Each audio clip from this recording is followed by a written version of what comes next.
Hello, hello. Here we are yet again. Today is another day. Today, I don't have my screens up. Today, we're playing Grim Dawn. In the middle of dishes, but listening on headphones, and someone else will have to be responsible for babysitting. Look, look, look. I am a responsible adult. Nothing bad can happen. I swear if I die in the next 10 minutes, I'm going to be very unhappy. How's everybody doing? It's good to see you, Mad Hat. Hope the dishes are going well. I'm going to get a soundtrack ready. Do not know. Normally I put a little bit of forethought into this, and I didn't this time. So I'm just going to pick a random ODST, or OST. Recommended for today. Here we go. Let's see. West. Yeah. I'm actually into a little bit of... Let's do a little country. Well, Western. I've never played the game Weird West, but the... I'm intrigued that is not. Maybe it is. We will see how this goes. Sure. Yeah, just getting the ball rolling. It's been a minute, so I'm going to have to reorient myself to see what's going on. We killed the Amalgam. That was a big deal. We might want to warm up by killing Hallian the Rat. That'll make me feel better. Bloody Harvest. Captured... Oh, yeah, so I'm actually in the Bloody Grove. Jeez, okay. Chthonic Seals. Sorrow's Bastion. Isn't Sorrow's Bastion? Yeah, okay. That's for there. Grand Priest. Might come back to that guy. He scares me. But yeah. Cool, let's get the ball rolling. So, we got our Doom Clouds. We got a bunch of buffs. I got, like, no mana, but that's okay. Mana's for chumps. And spellcasters. Cool, so Mr. Rat is in this one. It's time to go find Mr. the Rat. Yeah, we are a little over leveled for this, so this is kind of like a little grindy thing that'll get the ball rolling so I can kind of warm up. This is... Okay, if this game has this soundtrack, I might actually look into it. Weird West being kind of like a supernatural western sort of thing. And, drink, Mad Hat. If it gets to the point where, you know, you can see my enjoyment for the Dark Tower series and Stephen King. Yeah, I do like weird westerns. It's just like, kind of like, you get a little tie of the Americana, a little bit of the strange. It's pretty awesome.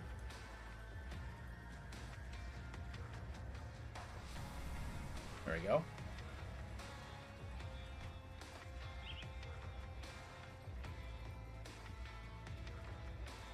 Yeah.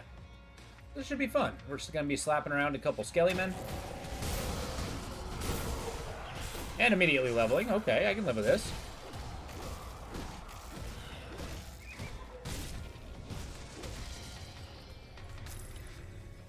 Oh yeah, I got a Cataclysm. Okay, so skills... I know not. I want to kind of pursue kind of these upper level abilities. And eventually get this one, Stormcaller's Pact. I do eventually want to get kind of like this guy, get the extra physique and health. And Menhir's Will. Let's do it. I want to get Menhir's Will. So the goal of this guy is we're still going to get a damage powerhouse. However, I am going to try to think somewhat defensively. It's been working out thus far, so why ruin something that's working, right?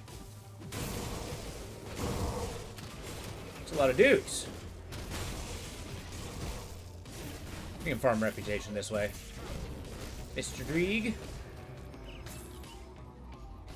You know, I've kind of noticed in different genres and stuff, it's always the poison or disease themed guy that has the most, you know, loving thing. Which, like, you know, you got 40k, you got a Nurgle.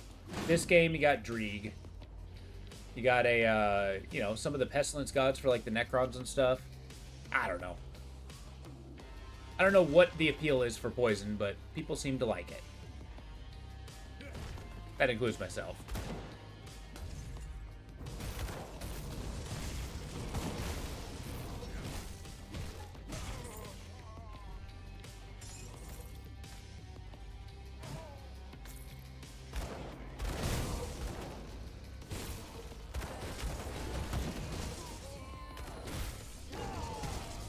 Alright. The free dynamite's gonna be good, too.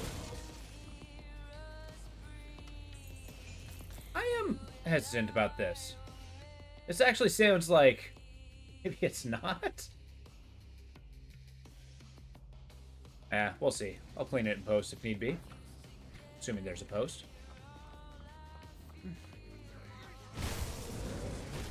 I listen to this more on my own time, though. It's pretty good.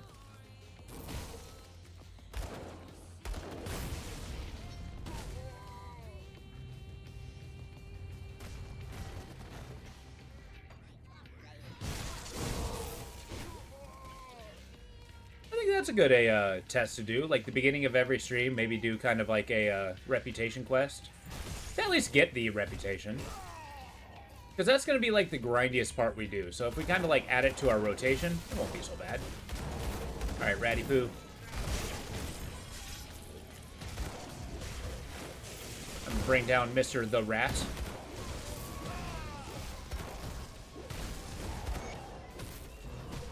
There we go.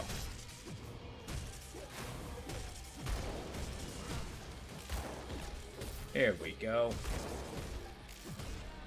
Well, Matt, how you doing, Mr. Sabbatical? It's good to see you. Greetings and salutations. How's the day treating you? Did yeah, I didn't actually inquire further. Did frisbee golf? Not sure what the correct one is. I want to say either frisbee golf or disc golf. But did that go well yesterday? Sounds like you had a good time.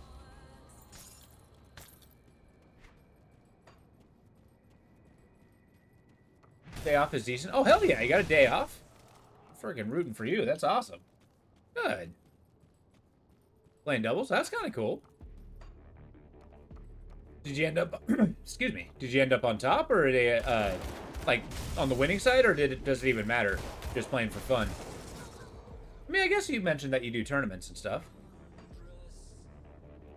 Disc golf. Okay.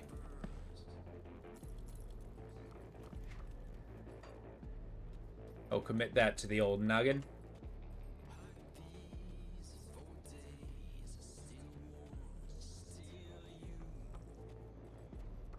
Oh, that's cool.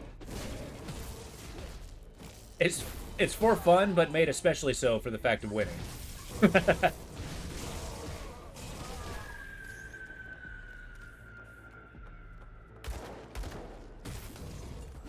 Give me your dynamite.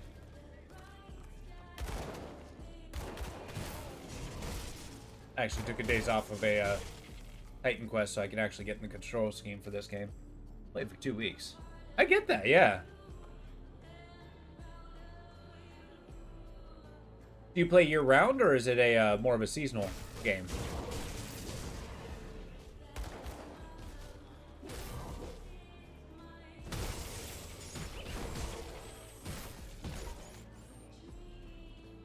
Okay, nice.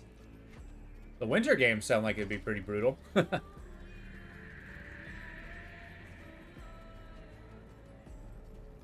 so let's use the teleporter, and then we'll be back at it for the feature presentation.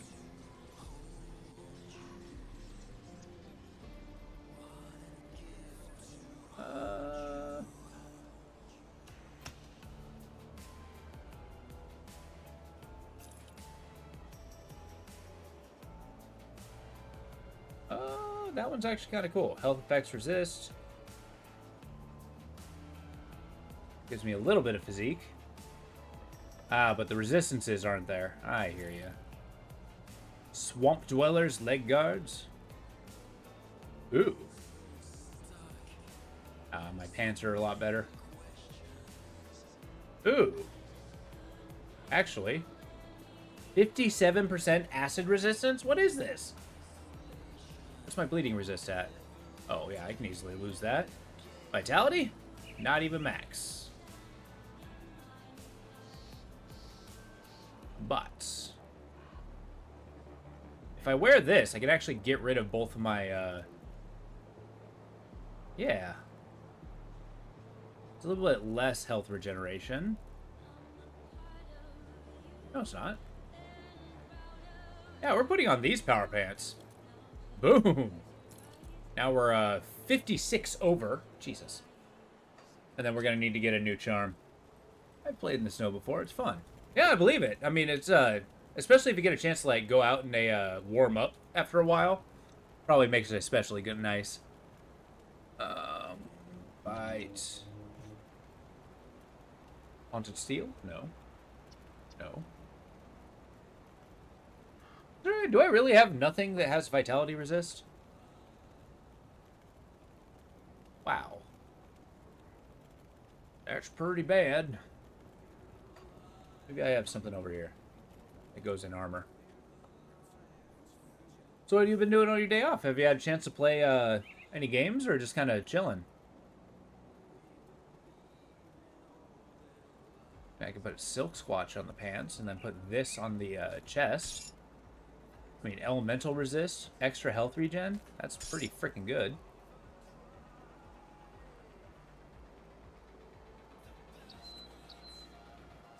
And then let's see what I can put on my shoes.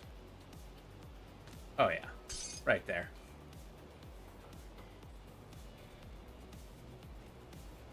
Make a silk swatch. I need resilient plating.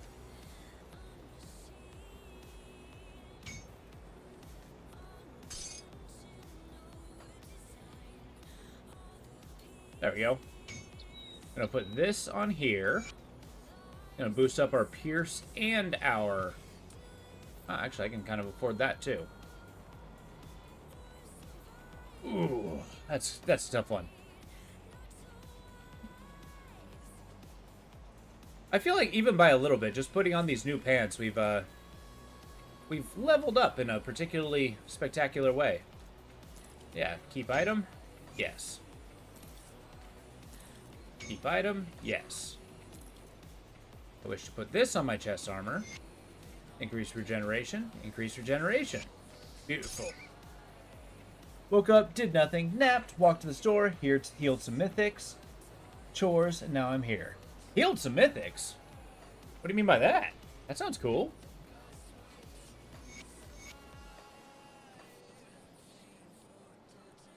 Oh, hell yeah. Yeah, so Night Raiden's actually turning out pretty good, huh?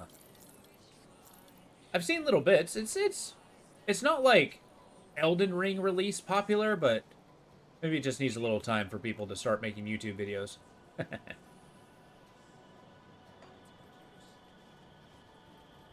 Oh, that's cool. And you play a healer?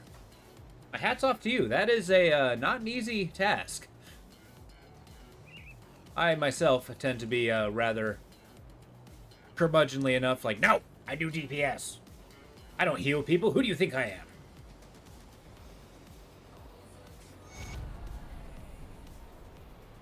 Like, even as a warrior, I never tanked. I always did DPS. Okay, I'm gonna go get a reputation thing for the rovers, and then we'll do that for the next stream. Turn this up slightly.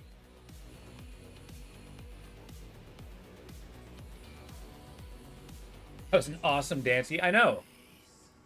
Yeah, I sat at home and practiced it. Okay, danger to all who travel, skeletal knights. So kill skeletal knights. I love it. I can do this. Probably on my, just basic playthrough, too. Now, where are we? Sorrow's Bastion. Yeah, I started again because you crave the gameplay of it. You know, it's true. It's one of those games that's hard to get away from once you play it. Like, I've had those urges, like, to do the hardcore, like, randomized sort of thing. That one does look pretty fun, but I always give myself excuses as to why I shouldn't do it. Holds higher ranked members, blah, blah, blah, blah, blah.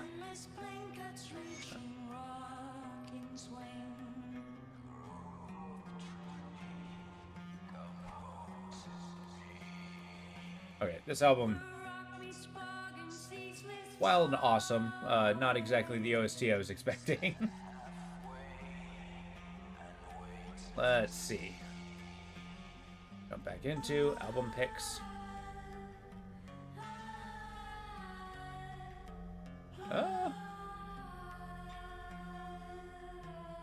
I gotta be careful because not all of these soundtracks are to games. No. I'm open to suggestions, by the way. Oh, these are just metal bands.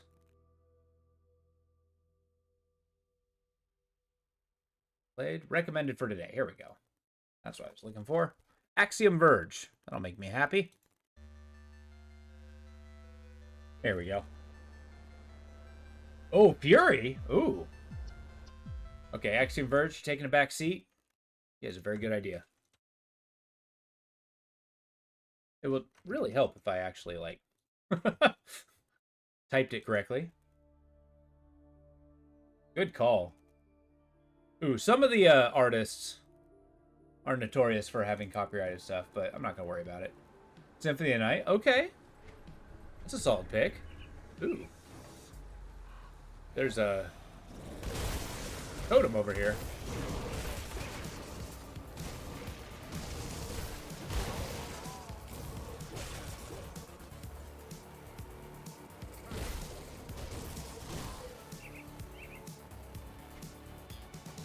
Yeah, Symphony of the Night is iconic, but Fury has an amazing soundtrack. Like, it's a game I've seen played, but never played myself. It's on my backlog. I've been meaning to do it, but I haven't got around to it yet. I think it'd be fun.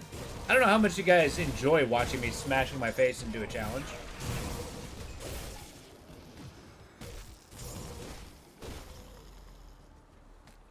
Yeah. You go back to Symphony Night or Fury?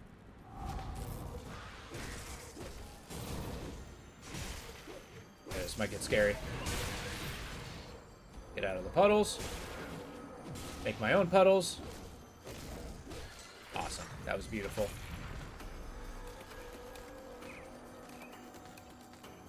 Sorry, there's something Ognapesh. Okay. There we go. The Grimoire of Ognapesh. I don't need it, but it's cool.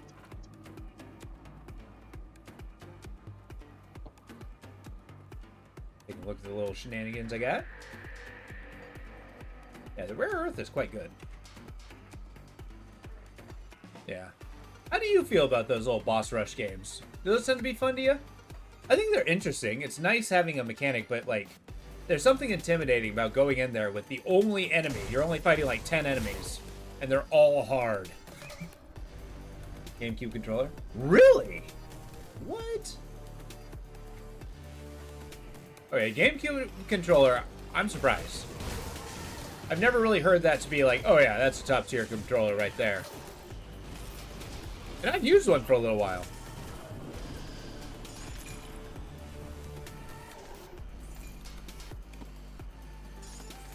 Like, what's the appeal? Just the one you have?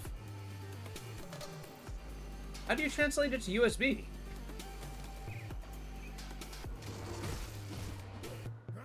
Like, doesn't it have that, like, weird open port thing?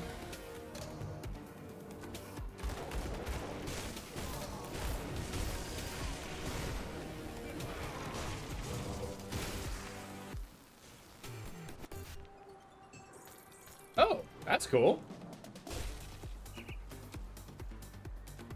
Nice, okay. You know, I don't... Okay. Huh. That's pretty sick. Yeah, for a while I was using a Steam controller till the cord died. And, I mean, the problem with wireless stuff is you have to keep charging the batteries. And, yeah, I don't want to buy more batteries. But my favorite controller, historically, has always been the Xbox 360 controller. If I can ever get that or the comparative, like, plugged in, oh, hell yeah. Are you a big console player?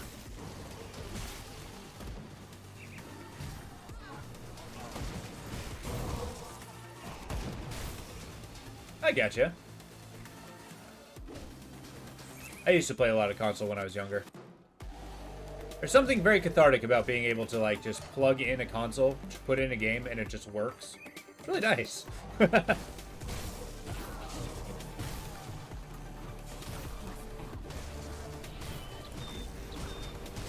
Cutting down the necromancers.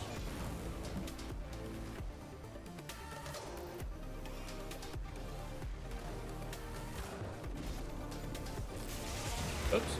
Totally whiffed that one.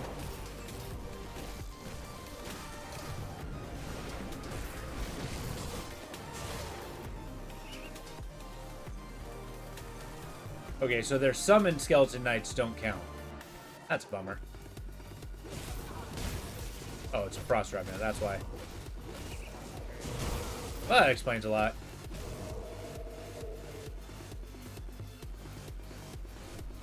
Really? Do you collect consoles or something? That's kind of cool. There's something to be said about, like, being able to mess around with the real hardware. Because, like, while emulators are cool and useful, it's like, there's something nice about having the old technology.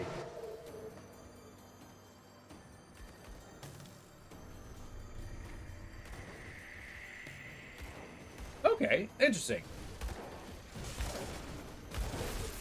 Yeah, I'm kind of a creature of entropy, so, like, you know, back in my 20s, I moved around a lot, so the majority of things I've owned, I've gone through many purges, and just, like, bought new things, so, yeah, I don't have a lot of the stuff I had when I was younger. Aside for, like, a handful of things.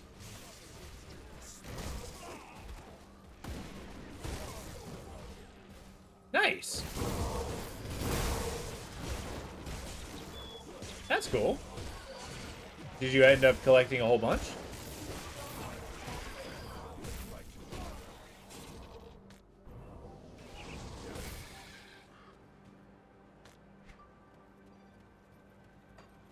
Nope. We got Mr. Kaimon. I'm so used to having them as my enemy, I'm always inclined to, like, slap them with my sword. Or I guess it's not a sword, I'm using a freaking tree. Teeth marks and all. Ah, a Lego chewer, I see. That must have done hell to your teeth. But hey, I mean, it just means that you loved him when you were young. That's pretty cool.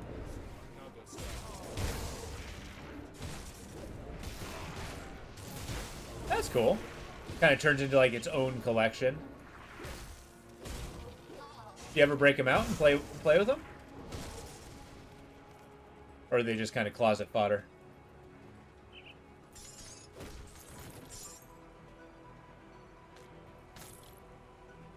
Okay, nice.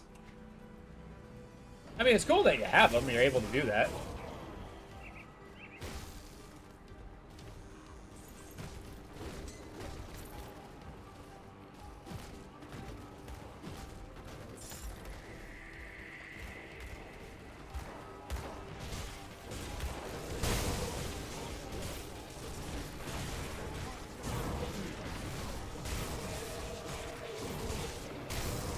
These fights are insane. Okay. I like how, like, the Chthonians are summoning things, the Necromancers are summoning things. It just never ends. I just walk in and kill them all.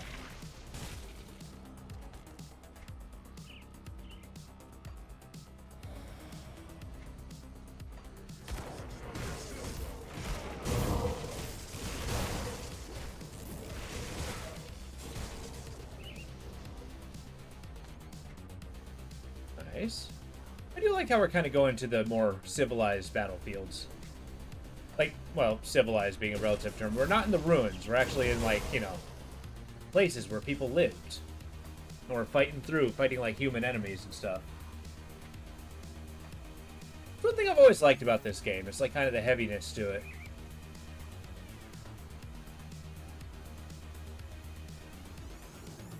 Mechanically, it's incredibly good, too. Knock down the Manticore. Can't imagine that being somebody's pet. Oh, eventually I'm going to start running into the Chthonian dangerous domains. And, yeah. That's going to be dangerous.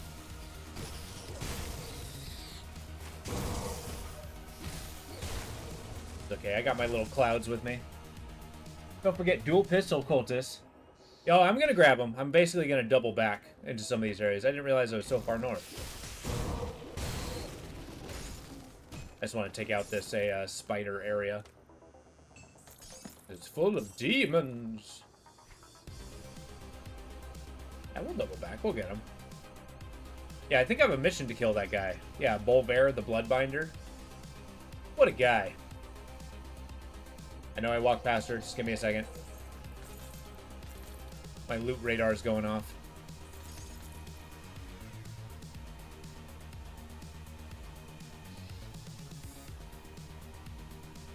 Need any help? Sure, I'll help you.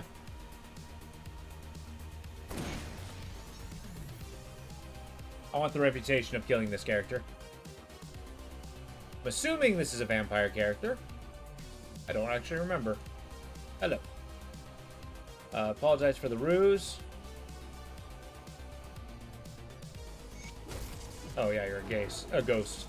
Wraith of Sorrows. Oh, you do a lot of damage, huh? I'm gonna drink that as a safety measure. Increase my health regen. I think my Maven's amulet's building a shield, but I think the attacks are getting through it, which sucks. Ether damage.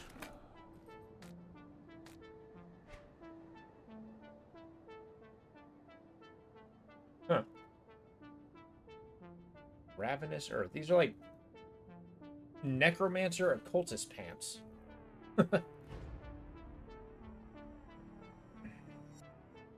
Spectral Crown of Dreeg's Gaze. Delightful. Finding a lot of really cool stuff. Bunch of resistances. That's where I can get a lot of vitality resist, that's for sure. Part of the apothecary, but I don't have the set. It's not for me. Looks cool, but not for me. Maybe, actually. No, not for me. I'm committed.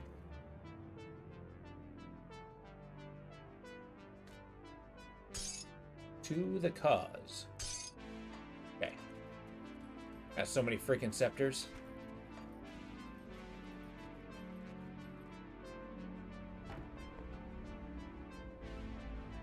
That's one thing I will note of this game over other ARPGs, is I feel the drop rates are for rare items are significantly higher than other games. I'm not sure if that's because I'm in veteran mode or not, but it's really nice. Like, I always fill up my inventory regularly. Is it? What did I word it?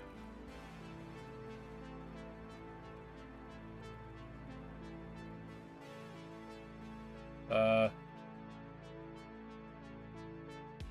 me refresh, see what that is.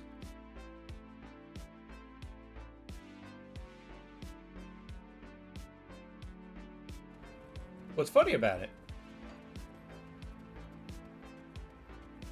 I mean, it doesn't look odd to me, but I'll be honest, I didn't think too hard about it. Ooh, a Porto. Now, let's kill this boss guy before I go to a dangerous domain. Ah! Oh my god, get me out of here.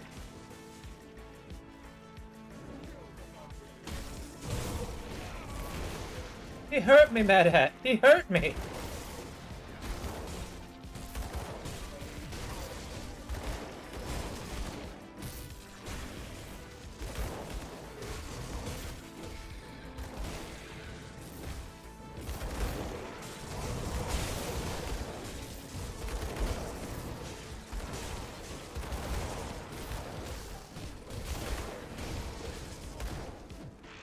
Get out of here, guys. I'm trying to isolate him so I can fight this guy one-on-one, but no. He's summoning like crazy.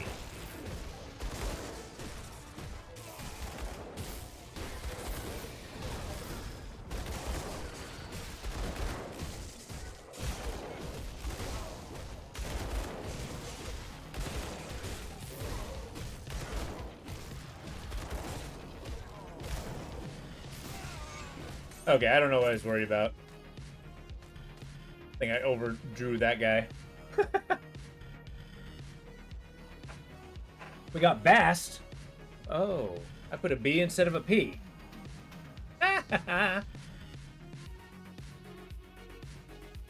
Yeah, we basted him. We basted him. There. Quick correction there. I'll be honest, I don't spell check these things. But I had fish on the mind.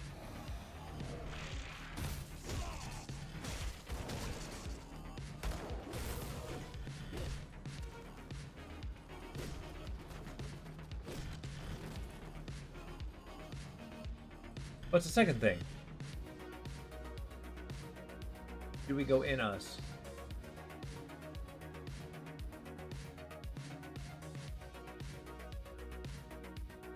How much farther?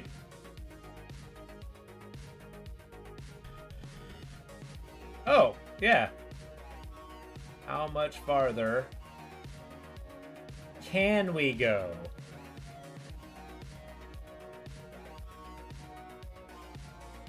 There we go. Much better. Thank you.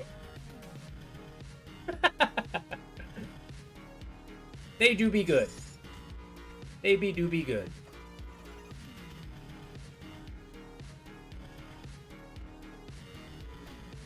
Look, I'll be sure to run the title into Grammarly before I actually post it next time.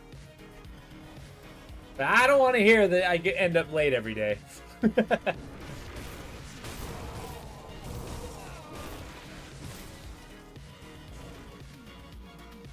Well, that's normal. I capitalize things at random. We can do.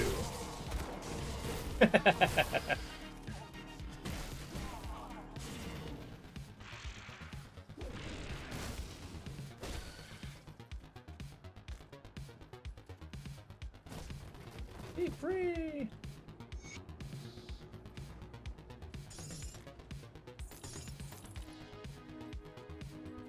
I mean, if I don't capitalize a random word, I mean, how would you know what emphasis I put on a syllable?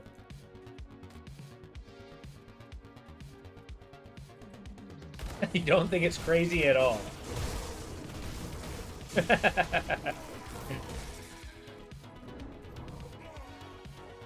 See, I read that and it looked completely normal to me.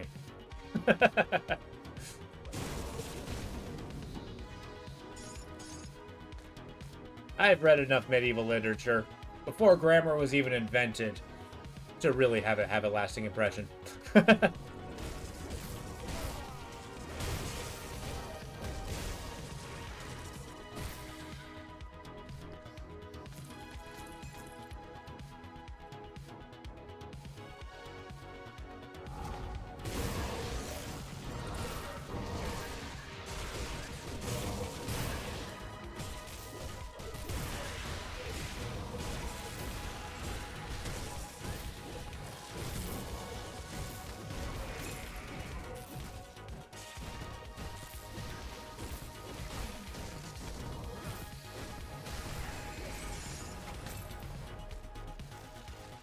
I don't think I've seen that item before. Javunk's Bite?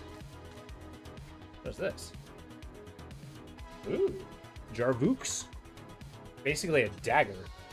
An ethereal dagger? Cool.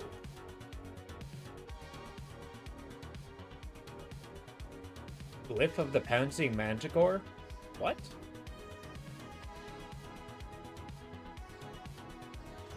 Huh. Interesting.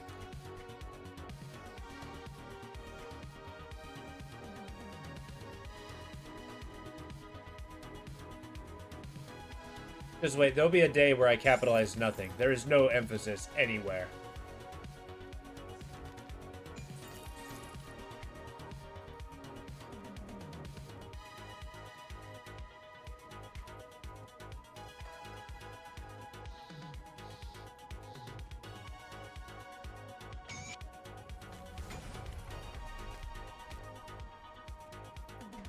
And then I'll speak in a complete monotone. Diplomacy? What the hell does diplomacy have anything place here? What? Command of kings. Few can withstand his power. I mean, that's cool. But no. Just no.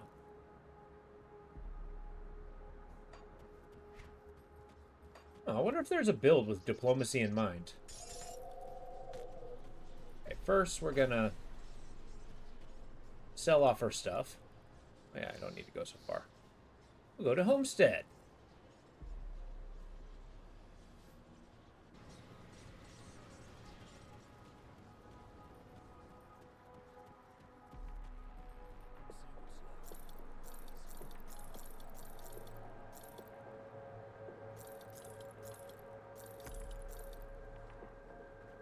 So has anybody had any chance to update their characters at all?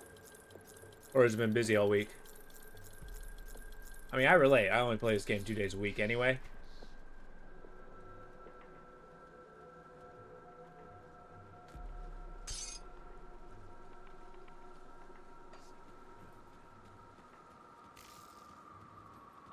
I am told that I could not. The Legion was forced to leave the capital. We made Fort Icon our new base of operations. It will be done.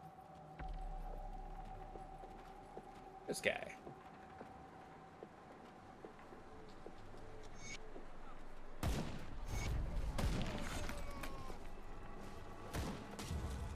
Okay, honored their dead. Excuse me, I was wondering if you could help me out. What do you need?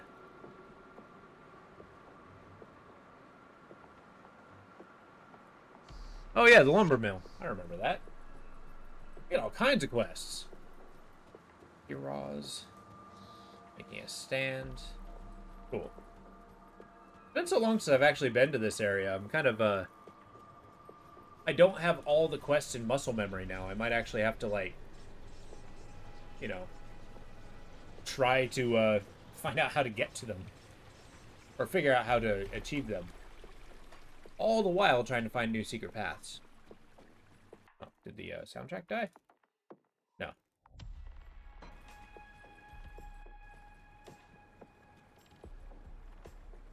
For some reason, I thought that was the in-game soundtrack. Nice. We'll learn. Pleased to hear of his demise. What must be done? Port Heron. Hell yeah. Gonna tear that place up. We leveled. That means. Boop, boop, boop, boop. Yeah, it's getting a few points in Menhir's Will. It's gonna be huge. And then the rest can go into Shaman.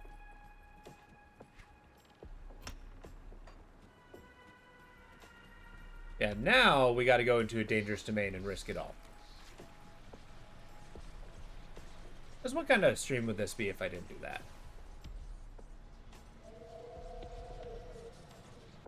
Okay, these places are kind of scary. Monsters do burn damage. That's rather scary. Because the problem with this one is I'm kind of committed to it now that I'm here. There's no escape until I find the portal. And I like the high stakes.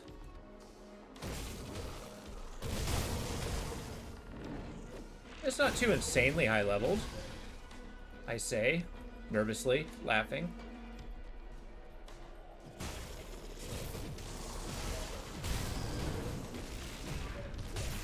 I gotcha.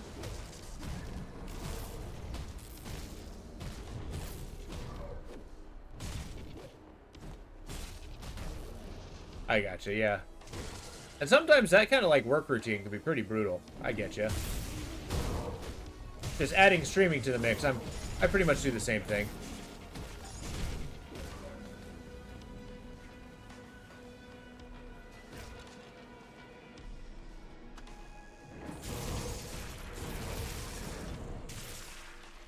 Ah.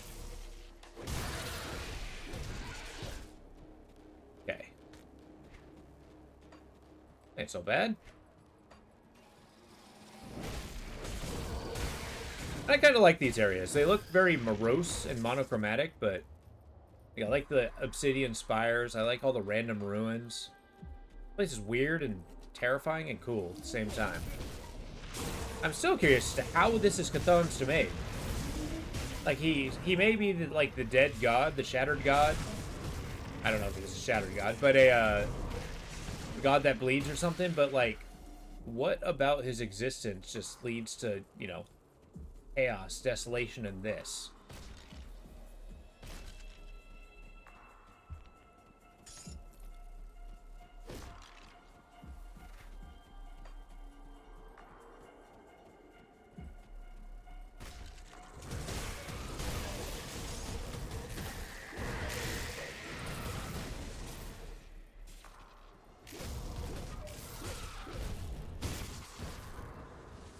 Such a random shriek noise. Very disconcerting. I also like the idea of demonic obsidian.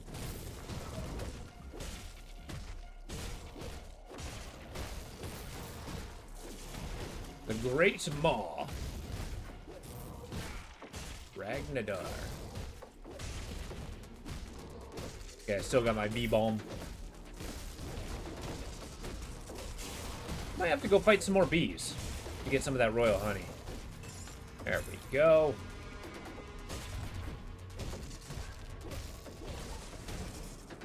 And our reputation with Kaimon's Chosen is going to skyrocket with all these elites that we built. And every time I kill them, my reputation with the Chthonians drop, which means I will be seeing more elites, meaning that I gain reputation faster. It's a good cycle.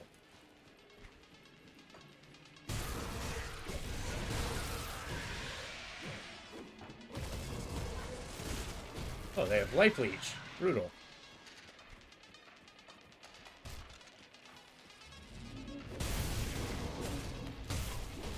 Yeah, I gotta be careful. These obsidian guys can hit shockingly hard. Hopefully I get to the point where I have enough hit points that my health regeneration will carry the day, and I won't get one-tapped, but we all know that's probably in the card somewhere. Oh, lightning and erratic damage.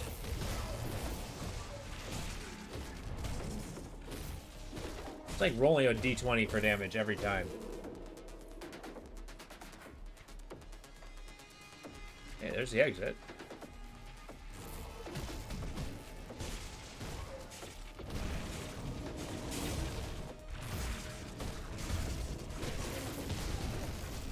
There we go.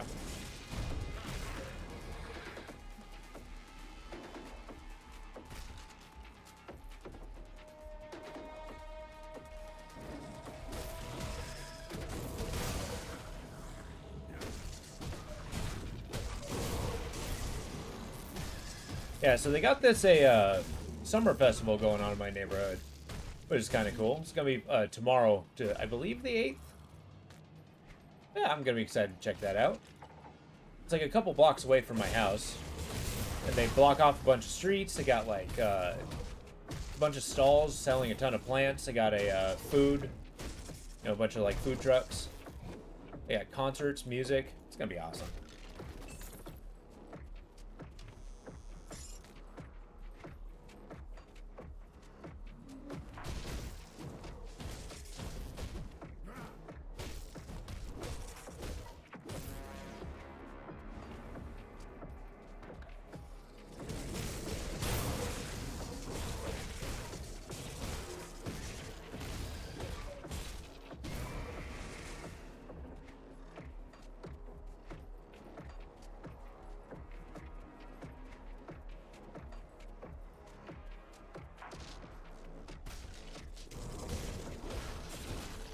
I get the impression this is water.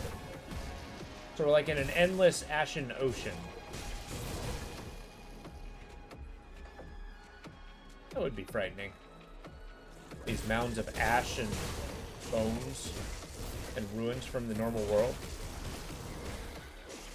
I wonder if it like conjures this or if it steals them, kind of like the House of Many Doors. Ooh, dynamite chest. As in a chest that takes dynamite to open. Tends to have good stuff. It's like a spend resource, get basically a totem's worth of items. Yeah, see, I was talking about surprising damage.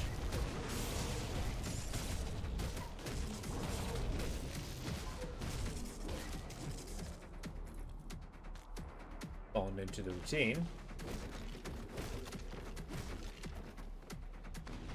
Kaboom!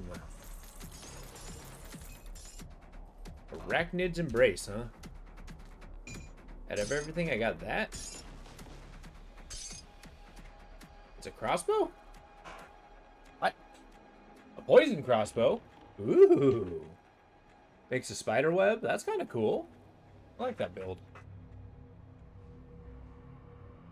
Oh yeah, this give me Cadence and Madrogan's Pact. That's some good stuff right there. Not gonna use it, but it's good stuff. There.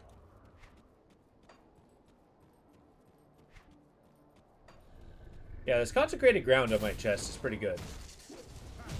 Increasing a health regeneration and elemental resistance both. I think it's quite valuable.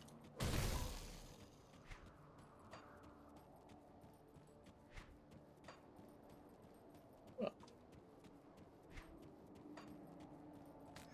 I'm trying to ease back on my frankly ridiculous coffee intake. So if I seem a little more weary during these streams, it's because I'm not having the pre-stream pick me up.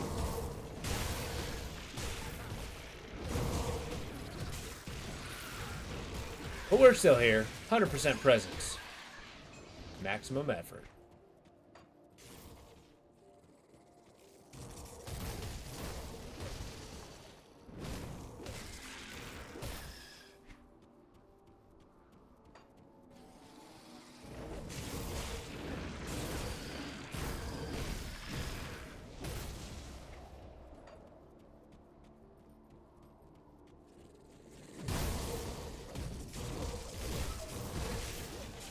Okay, those Gorgers are starting to do a little bit of damage. Gotta be careful. They're not doing too much fire damage. Come here.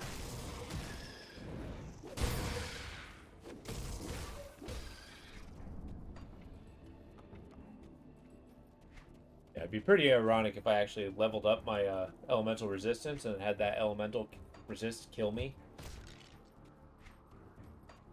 I'd laugh. And then cry. There we go.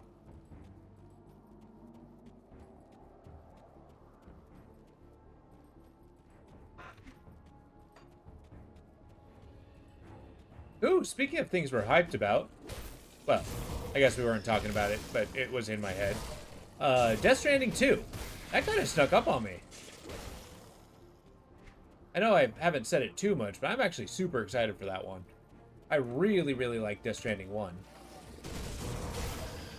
I have my stream up on YouTube if anybody wants to check that out. Yeah, it's a great game. I mean, yes, I can see how it would turn people off, it being a delivery and walk-in simulator, or walking simulator. But the gameplay itself is really good. Really good.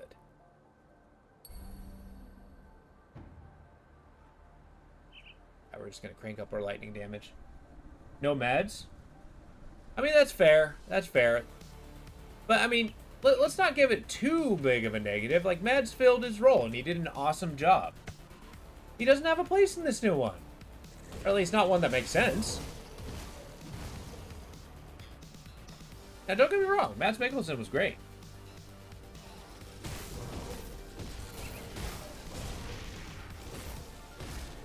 Although I'd be sad if they didn't have a Guillermo del Toro in it. That was pretty cool.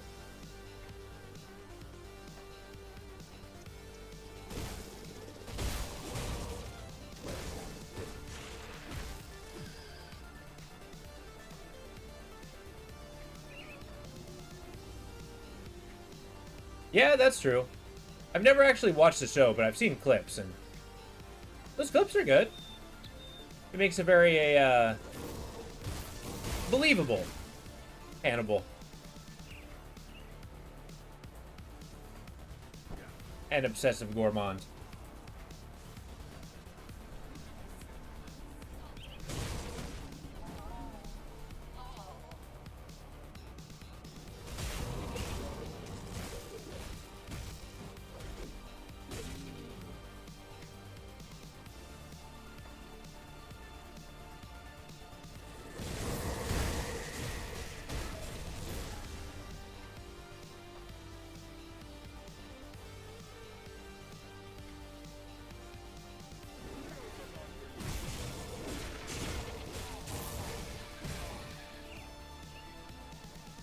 Yes. I might have to curb that because They really are. They're pretty high on the copyright list, though. I gotta be a little careful. Oh, I've actually heard it. It's really good. Like, them and Perturbator are really good.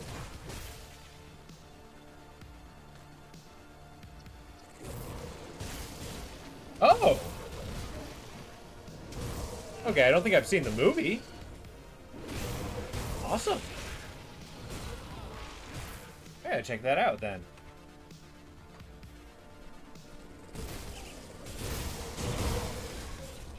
Because, I don't know. I don't see it as the same thing as a musical, but I definitely watch a soundtrack movie. Not a movie soundtrack, but a movie made to complement a soundtrack.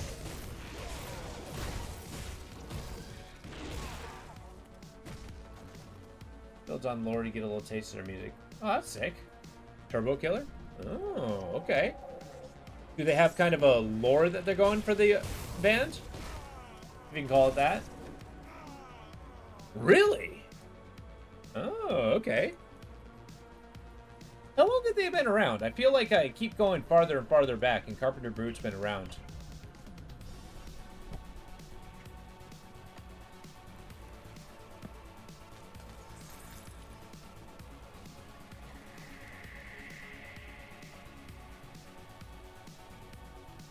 Wait, like, live? Crazy. That must have been a badass show.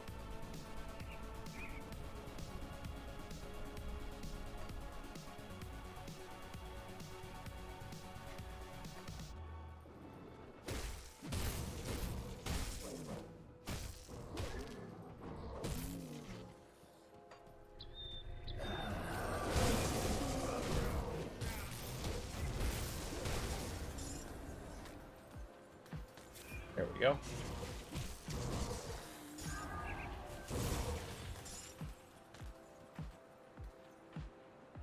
Nice. Definitely watch Turbo Killer and watch Blood Machine. Alright, give me a sec. Let me get my sticky note.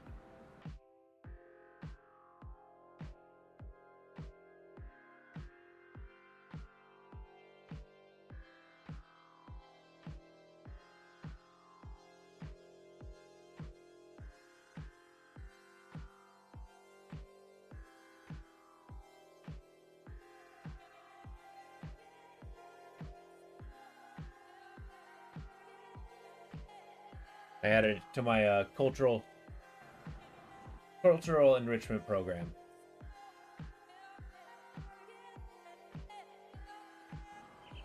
Now this track is pretty good.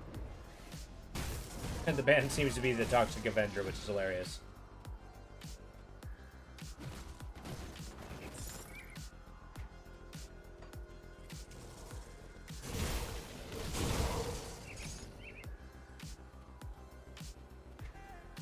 I kind of like the ethereal nature of this song.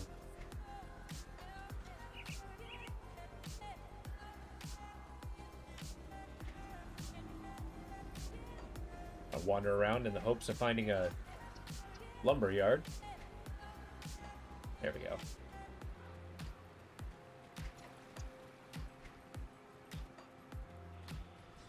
Wait, what? I think these guys are simply to remind you that you're fighting ethereals and not demons, lest you forget.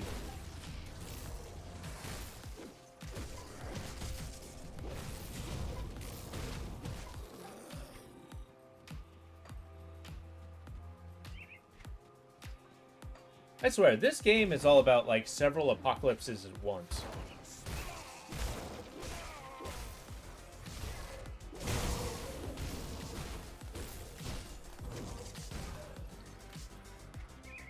Yeah.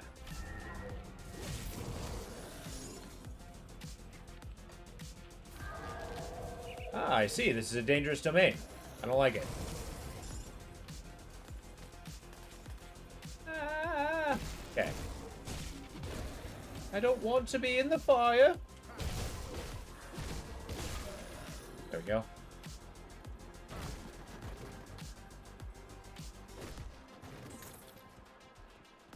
Alright, what's this? Monsters have increased speed. Ugh.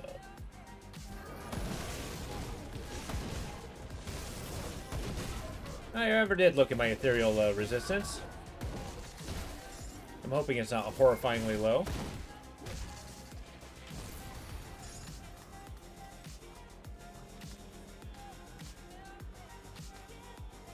What are we looking at? Eh, it's not awful. It's not amazing.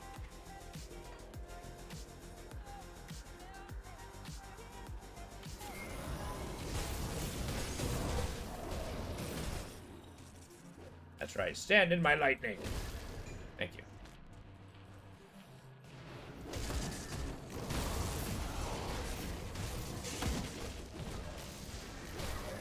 Yeah, Etherealists, if they their elemental resist shields tend to be a tough nut to crack for elemental builds like my own.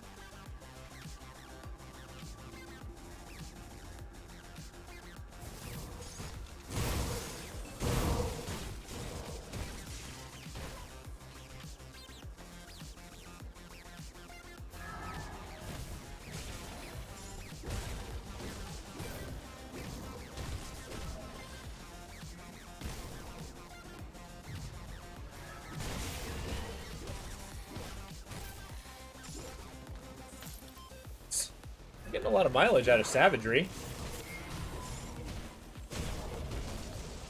Yeah, okay, let's go fight over here, guys.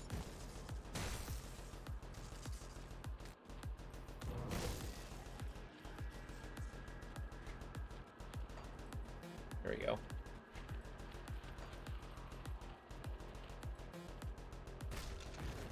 Get out of the burning for a moment. Okay, I understand. Wait, why am I back up here? There is a continuation to this area. Oh my god. I'm lost! Okay. Broken bridge, probably leading to something outrageously far away.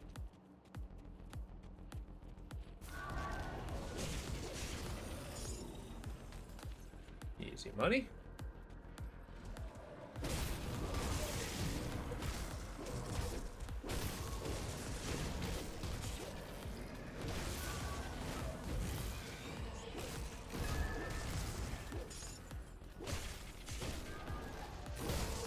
Oh my god, okay. The backbreaker! That's a lot of damage. No.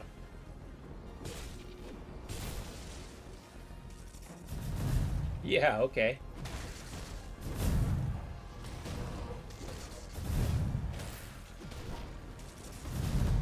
I have a feeling that if he does his power attack with it when his hands glow, that's going to be a weakness strike. That'd be no bueno.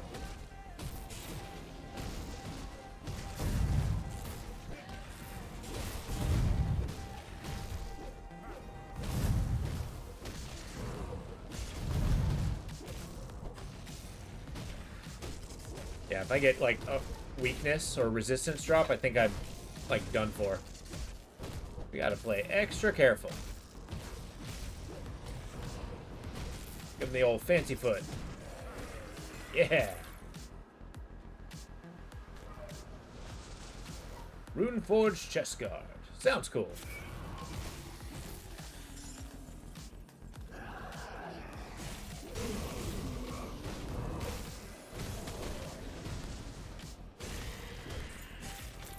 Tear them up. I smashed the backbreaker. No one can stop me now.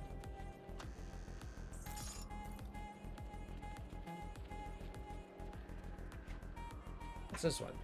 So, empowered Runeforged chest guard. That's pretty good. Break morale. Well, increase lightning damage.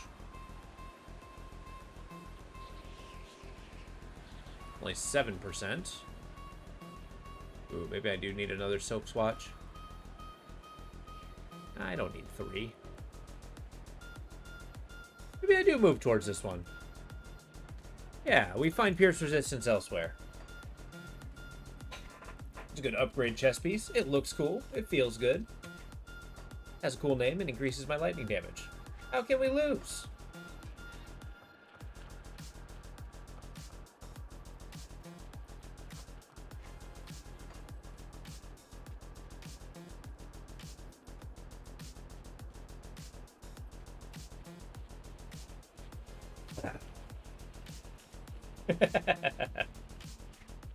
Look, there's got to be a point where I'm allowed hubris. Otherwise, this can't work.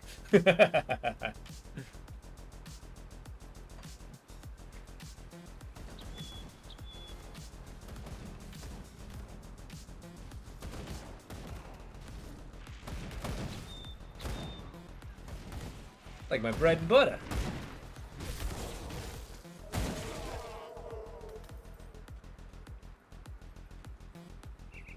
A Raw sigil of dawn.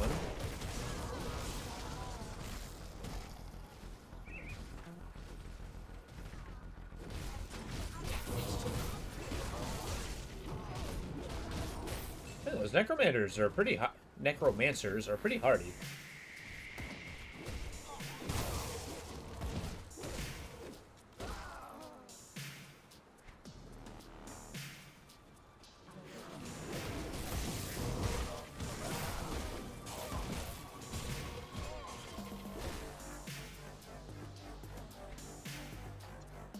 When did I end up in a battlefield? Sorry, Dreadlord, you're going down.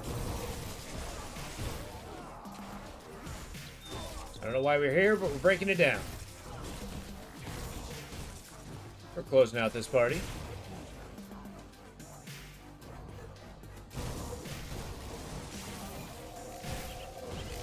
There we go.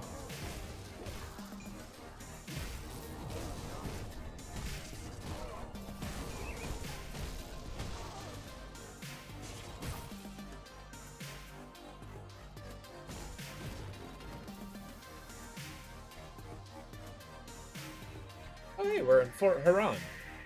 Historically, I've had trouble finding this place.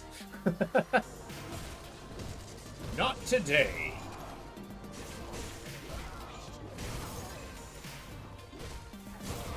Funny, I'm usually busy trying to empty this place out of a Kaimon's goons. But now I am a Kaimon's goon.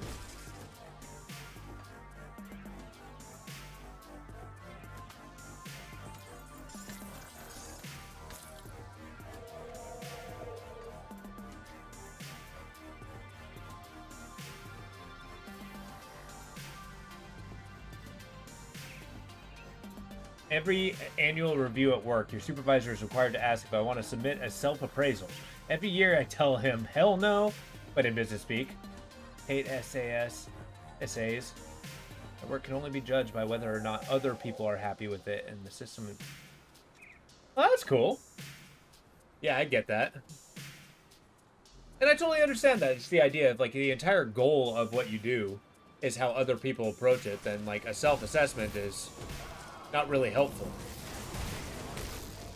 I kind of feel the same way. It's I mean, paradoxically, I tend to get frustrated when I get nothing but good reviews, simply because then I'm not really getting any feedback on how to improve, right?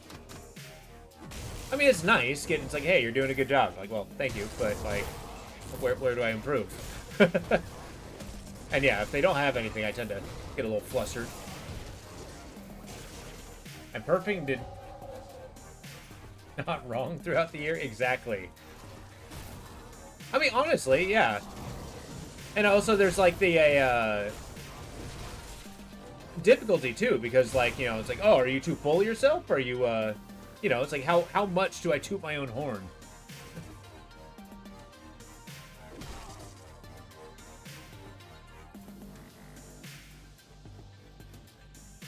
Oh, you don't really see any areas of improvement? I like it. I mean, shoot, if it works, it works. That's the important part.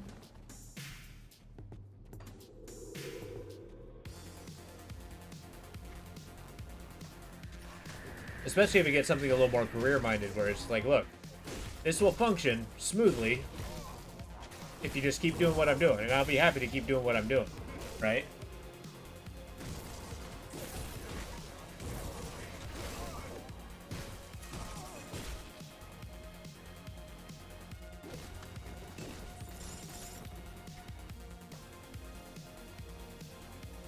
Yeah, the company I work for is going pretty hard on the self-assessments, too. They have this new process where they basically divvy out the review to the people getting reviewed and have them say, how do you think you did? And then basically I give my point, being the supervisor. I give my point and compare it to theirs, and then we bicker for a while. Actually, 90% of the reviews I gave were actually pretty good. Because everybody on my team really tries very hard. I appreciate that. Of course, there's, areas for improvement, but the effort's there.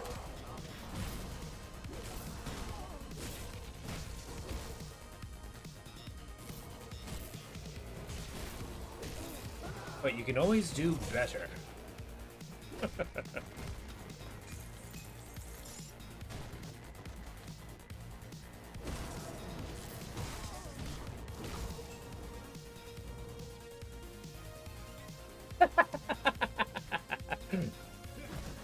Actually, believe it or not, that was the review my boss gave me. Not necessarily in those words, mind, but it's like basically, hey, all metrics are up, you're doing awesome. Your vocabulary's too big. Maybe use smaller words. I'm like, what the hell kind of review is that? Like, believe it or not, my reviews are, I have a little bit of bombast when streaming because, I'm playing a hero in a video game. What am I supposed to do? Say, no, I suck. But truly, in a professional setting, I work pretty hard to point out my own faults and say I need to improve here, here, and here. Here's how we're going to achieve it. Let's go. Maybe I'm boring like that in a business.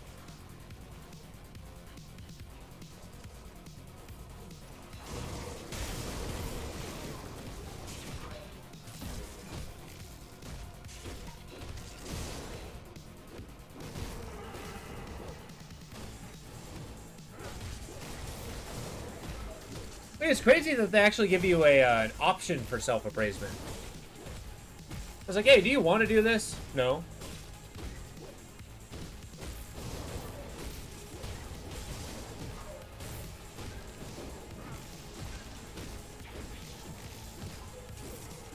Well, that's how reviews work. You got to give them a, like, if you just plateau the whole time, you're not improving. You'll never get any raises for anything.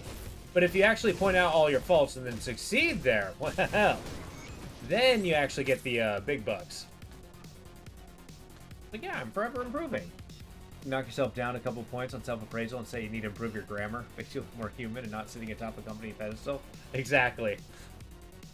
I need to relate to everyone else who has time to use spell check. Hey, my grammar's fine when it's coming out of my mouth. When I'm on a keyboard, nah. When I'm writing it down, actually, believe it or not, you would hate this reading my handwriting, but I actually capitalize letters at random.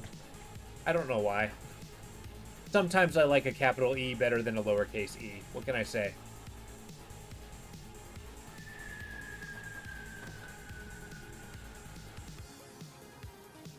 Really? How'd they take it? Like, was it kind of like, yeah, that's a big flaw, we gotta fix that? Or was it kind of like, hey, that's kind of a big deal being able to share that. Here's how we can improve this. Hopefully you have a good boss like that.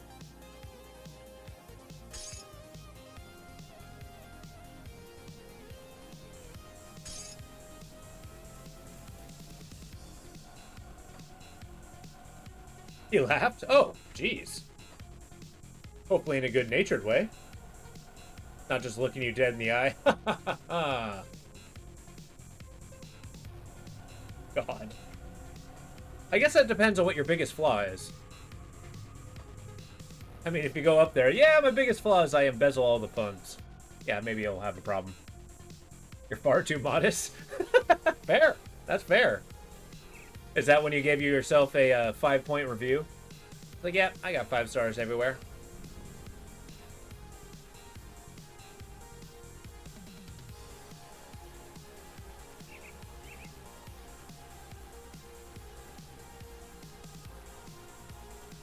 Got the Tim Curry. Modesty be damned. I am a genius.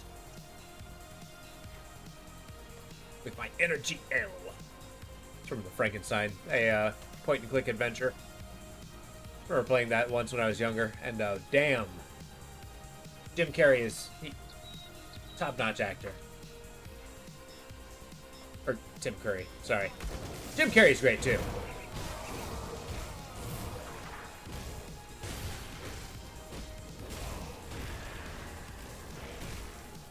I'm like failing at a game of Mastermind right now. Jesus. Right letters, wrong name.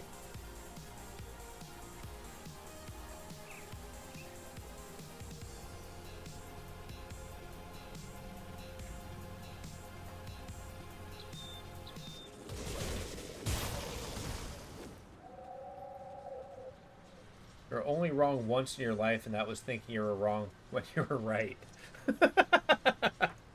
That's right. Never second guess yourself. I feel like when I say I absolutely never give bad advice, it's not necessarily in your benefit.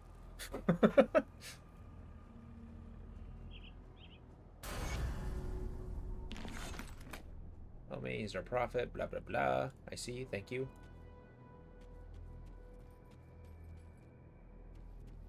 Is there not a man who has a quest for me? There we are. Oh, that's Father Kaimon right there. Wow. What's the Emperor's will? Or Empyrean's will? Blah, blah, blah. Okay.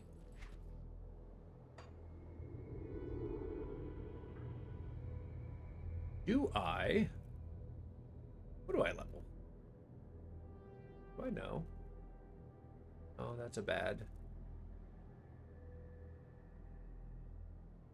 I give a little bit more of this. Do I get Tenaciousness of the Boar?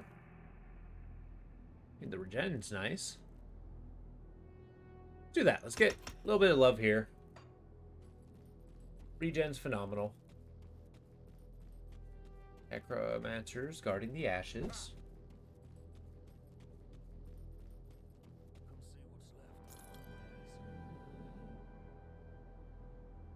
Wow.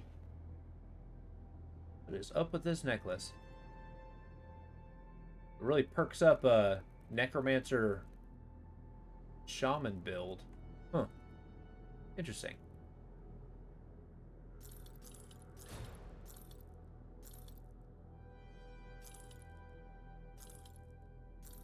Oh yeah. OST check. Yeah, we still got some time.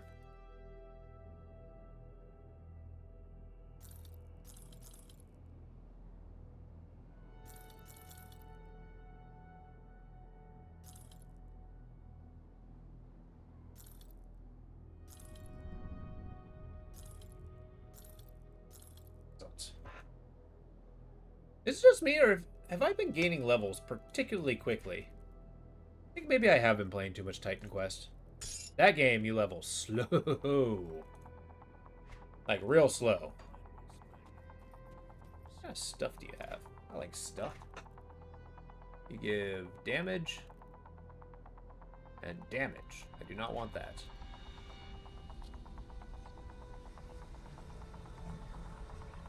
Fire and lightning. Delightful. My hat's a lot stronger.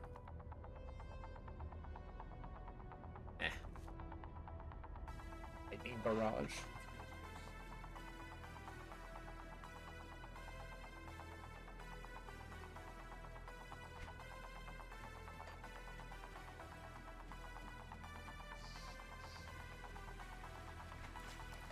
Yeah, I've always wondered about that when it comes to annual reviews.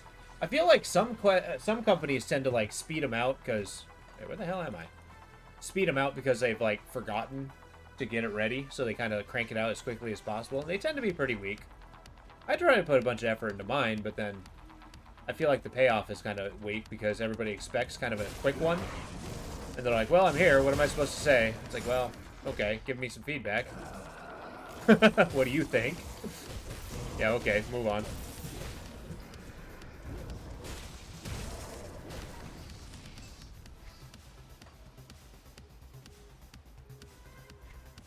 I don't know. I feel like the whole social interaction in the professional setting. Well, a professional social interaction, like you're, conducting business between employee and employer.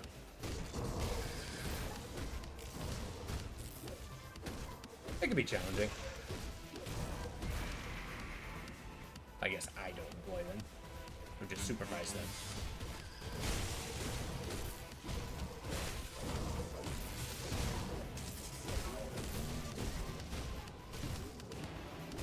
The Eye of Death. That's a cool name.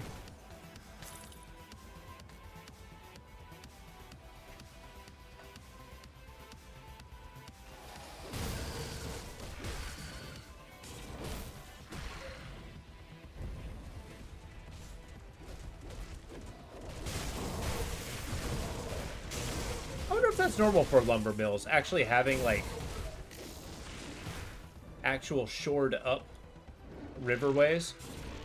Like, I guess it would make sense to keep the logs from getting stuck, but the effort to do that kind of defeats the purpose of, you know, cutting out a forest. I don't know. I feel like it really should. The town I live in is a, used to be a lumber mill. Or, like, used to be a company town. Like a lumber company town. Mainly because it had, like, natural waterways that you can move the trees from.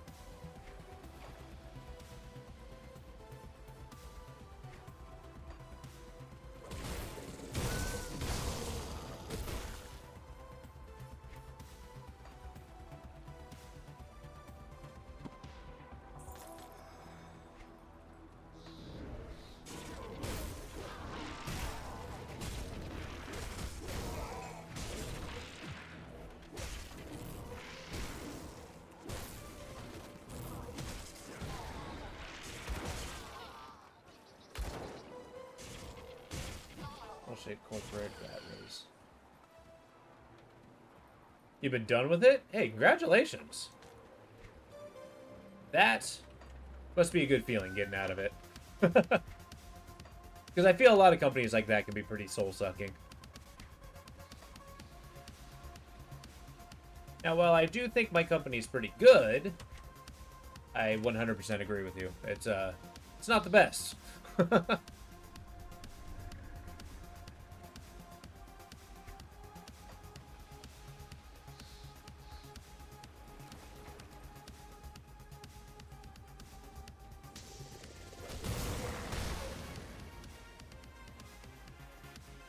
Just make money.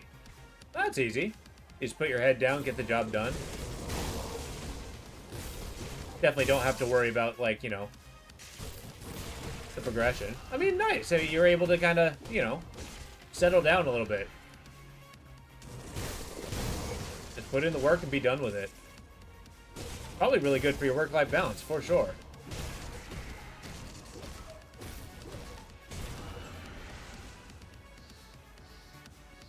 I don't have a concept of work-life balance. Haha! I just work all the time, always.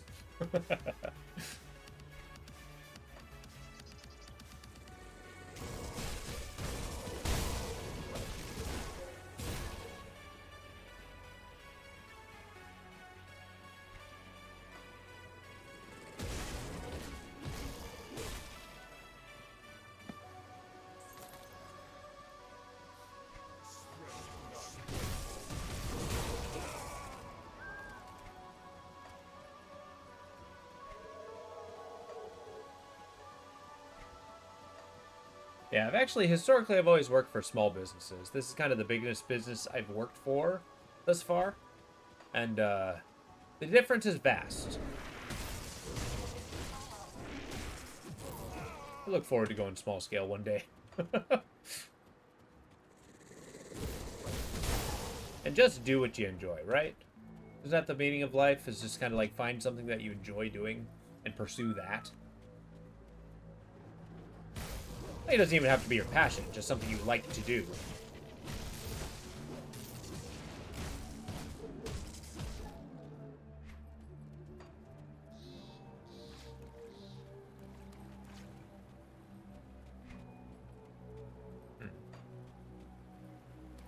I cleared out the place, yeah? Yes, I did. We've saved the lumber.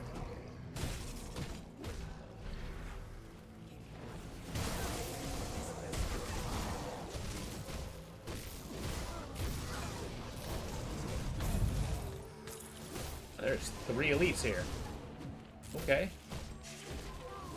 Corpusa. Corpusia. Plate Cuirass.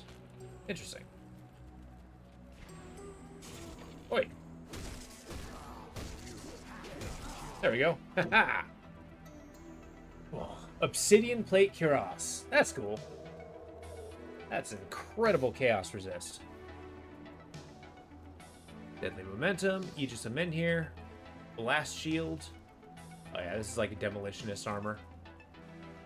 Pretty good though, and it has a staggering physique requirement. Damn, okay.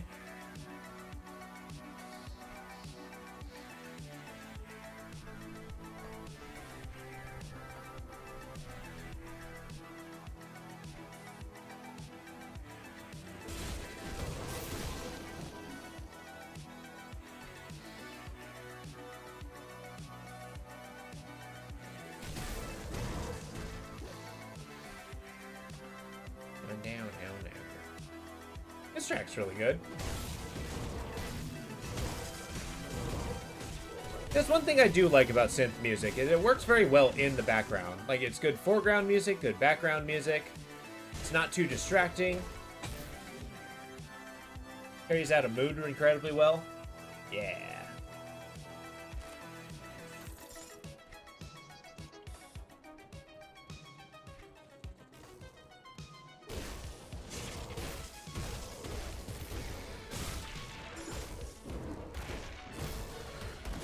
Well, as we know that fads are basically cyclical, do you think the whole kind of like 80s retro is going to be coming back? I feel like we may have skipped the 80s and hit the 90s immediately, but I don't know. Kind of lost track of what hipsters are doing these days. I used to know a lot of them.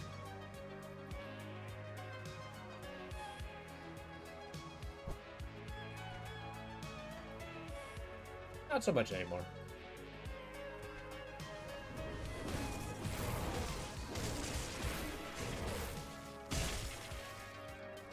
Yep, you get $10,000 bonus now versus the piddling $2,000 bonus for completing all your GNOs. Well, that's a plus. I mean, that's a huge improvement. Hell yeah.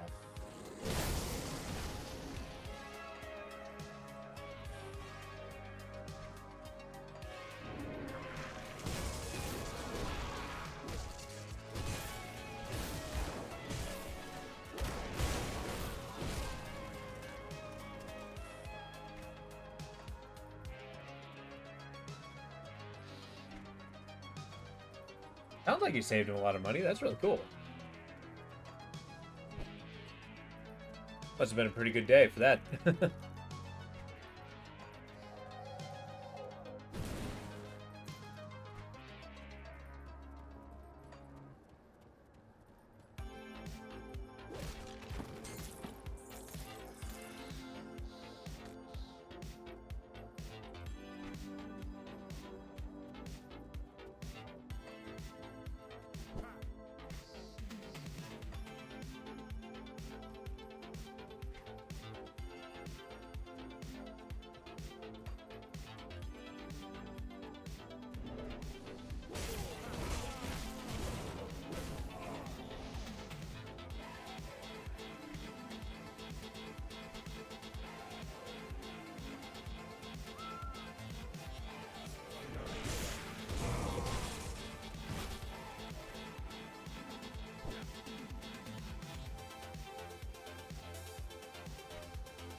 The last boss to oh no, did you guys end up wiping? What happened? This has been a pretty cool run.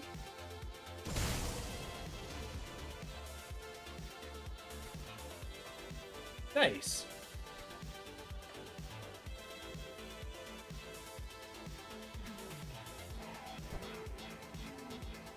Got a little better benefits back. Yeah, exactly. And I mean, like, Benefits are nice when you need them, but they're kind of worthless if you don't.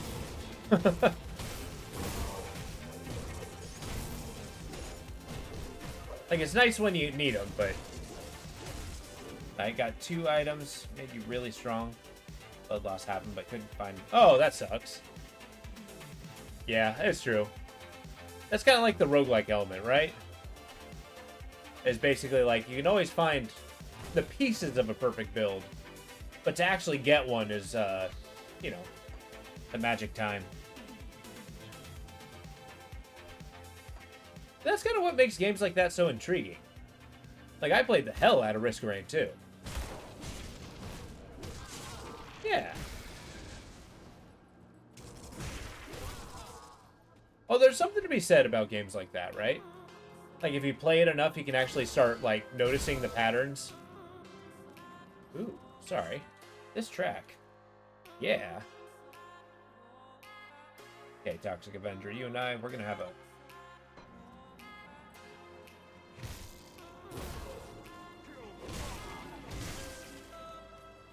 You can also have 3 relics equipped. Oh, so is that like kind of a metagame growth, or like kind of how you build up your character? And give you a head start. Oh, that's kind of cool. So one thing I've found frustrating about all the streams I've been watching on the subject is every single streamer ever, like everybody is playing the Archer. I've not seen any other classes. Like, what class do you play? Are you an Archer? Like, what is the appeal? I mean, the only reason's complaining, because if I ever get the game, I'm probably just going to play a damn Archer. But still.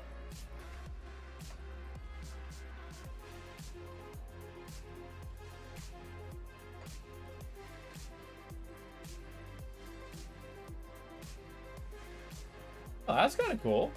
Is the Duchess the spellcaster class? I don't know much outside of just kind of like the superficial stuff. It's like the lore's kind of beyond me. Oh my god. Demons. I love this demon town.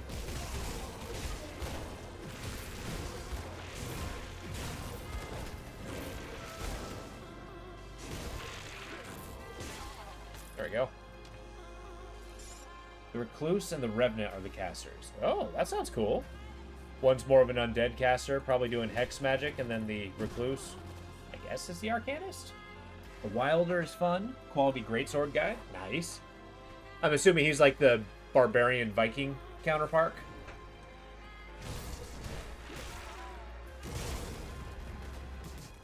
Oh, okay. That's cool. Did they actually put summons in the game? Kind of like, well, obviously there's summoning class, but like a big 2 hands. Big 2 hands. Oh, 2-handed weapons. Gotcha. Took me a second to parse that out.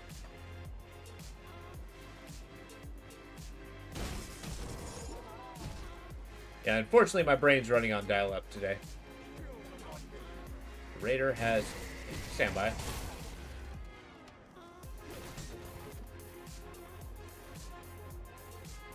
That's cool. Just walk up and hit somebody with something really big. And it's awesome that there's classes that all like exemplify that. But yeah, the Spirit Bell, that's what I'm trying to say. Do they actually have Spirit Bell summons in that game? Or is it something else entirely?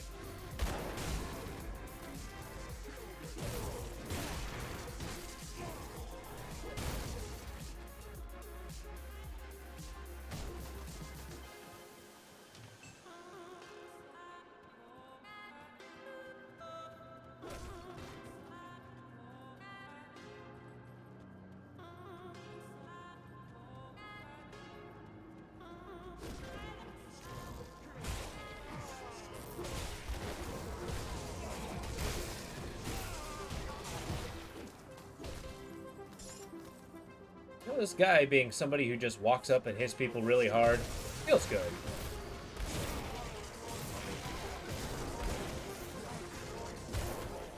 I feel like Miyamoto Musashi with his ore. taking on a clan of samurai.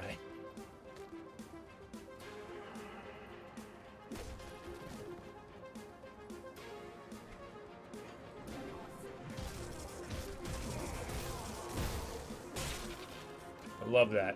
Frickin' lightning attack hits one guy.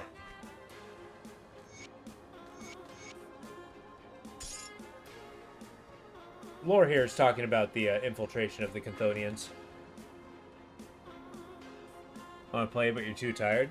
You want to play Grim Dawn or the Night Rain?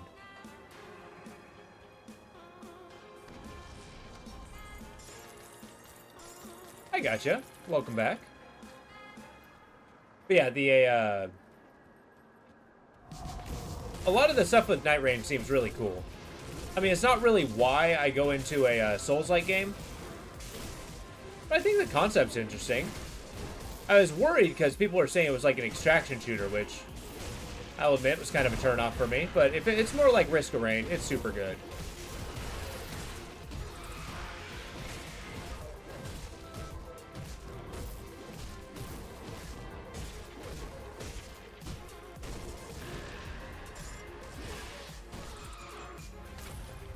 Got him. Nice. Okay. What's the are you going for a particular spell?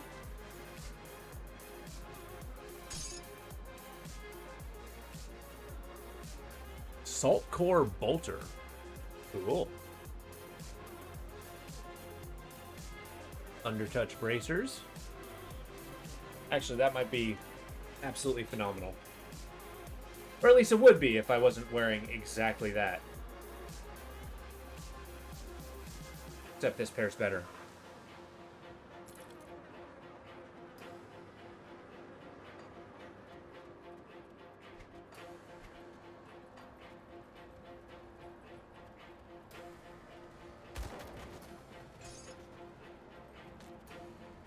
Really? A physical build with a battle mage? That's badass. So you're like pursuing an element? Like a, like ether or something? Because they got some really good, actually, the battle mage I would assume is soldier etherealist, right? Yeah, you gotta have something to exemplify the mage portion. Like an aura spell or something. Yeah, doing the physical builds are, well, frankly, they're pretty tough. I'm not very good at them, but this guy's doing well. Oh, gotcha. Yeah, I'll be honest. Ether was my best, too.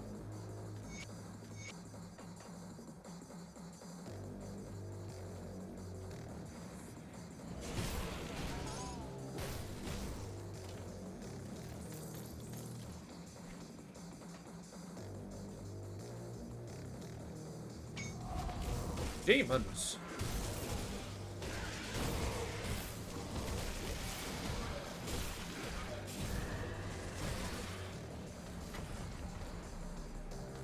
Something perdition.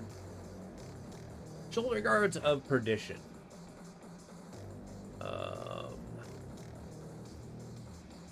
That's gonna be a no. That's gonna be a no. You're following a rec guide? Really? Interesting, okay.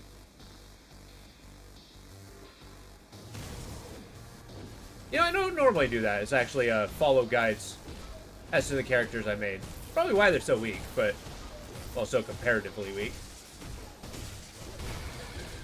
But it impresses me how much people can theory craft and actually kind of... give me a sec. Good for a retribution build. Oh, okay. Interesting. Okay, let's pay attention to the fight. Give me a second.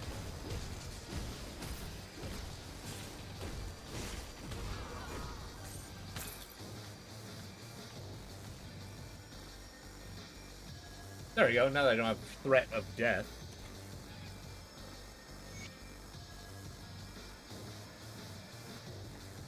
Yeah, it does seem to have quite a bit of retaliation, but it doesn't really like, increase his armor. Does it do anything with like the regen, or just make it you harder to hit and retaliate better?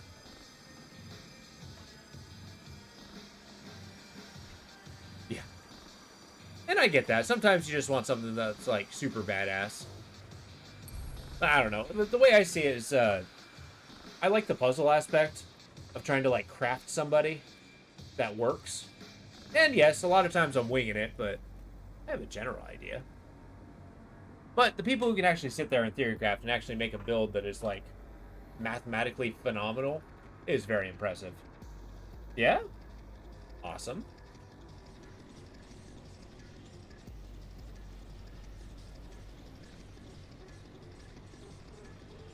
I need to return to somebody. Homestead. Okay.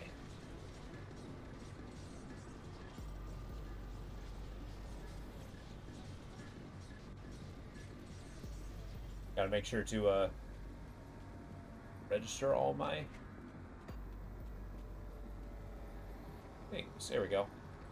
So yeah, my plan is to, beat the Chthonian boss, in the main game. And then, once I do that, then I'm gonna move on to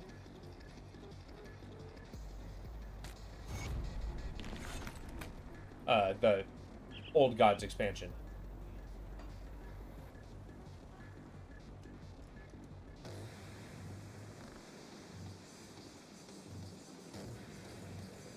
Multitasking's hard. Now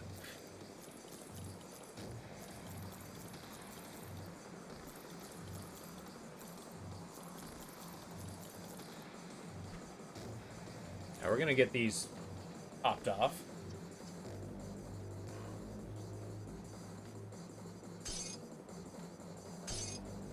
We're kind of loaded when it comes to goods. This is awesome. Can't wait to spend these arbitrarily. There we go. Got ethereal mutagen. Sweet. To Devil's Crossing.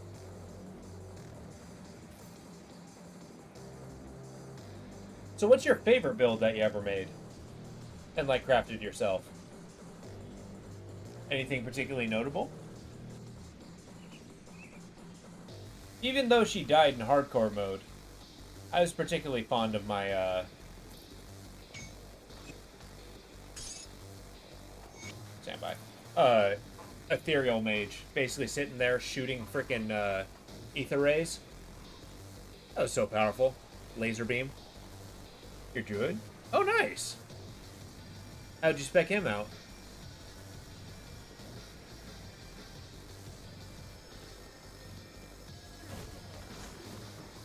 You know, I'm level... Okay. Stand by. I got a couple quests that I've been avoiding. We're gonna go back and try to go for Grand Priest Zarthalin. In the Halls of Torment. Okay.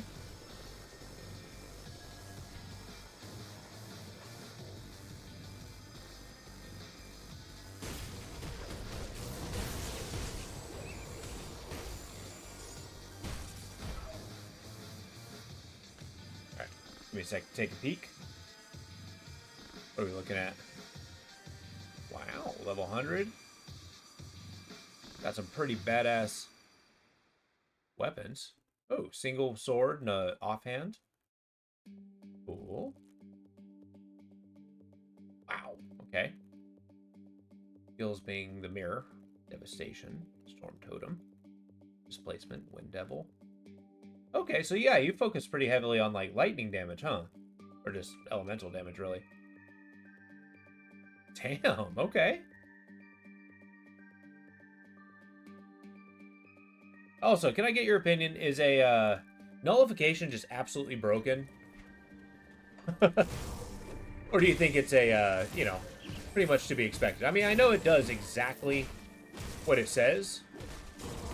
But the fact that, you know, after a cooldown, you can just absolutely nullify any spell, it is rather strong. No ether. Okay. Well, yeah, I saw that you had a, the lightning stuff. You had the, Panini's, you know, replicating missile. I can't remember what the actual name's called.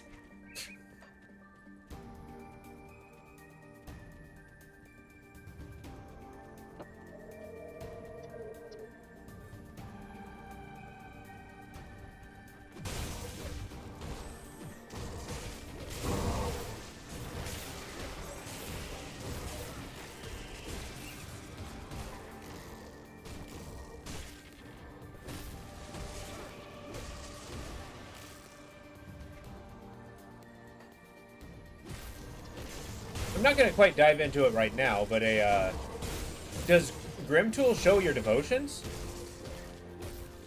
I think so. I don't think so. Yeah, exactly. Because the one thing that I absolutely loved using it for was a, you know, those bone guys, the like bone gargantuans. Their freeze, like their trap, is so powerful. Like you just cannot move for like 5 seconds, and nullification just knocks that off right then and there. It's so good.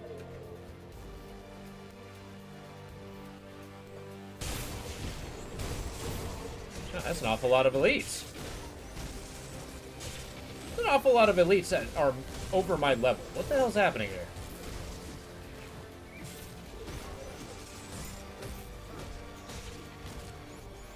I didn't think this place would be level matching me at this point. The Goliath signet? We got a fighter sword or a thing. Cold snap. You know, I never have really made a cold character. I have to do that eventually to get all the equipment bonuses. Wait, where's the Halls of Torment? Gonna guess they're over here.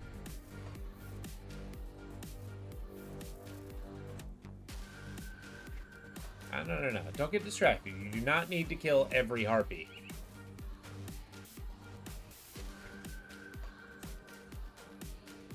Totem, however, that we can make a concession for. Yeah, these guys.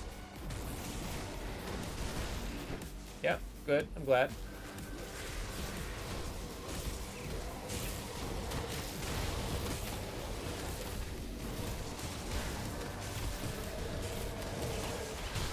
Okay, I'm gonna die if I stay here.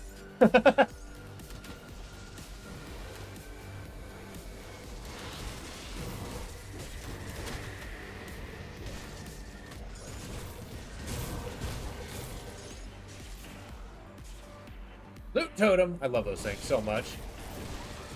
They're so dangerous, but they're so fun. They're also a good way to farm at least a little bits of a reputation, too. Just passively. Because they always respawn. They always have elites. And they're pretty consistent. Alright, Razor Leaf Glaive. Go on. What do we got here?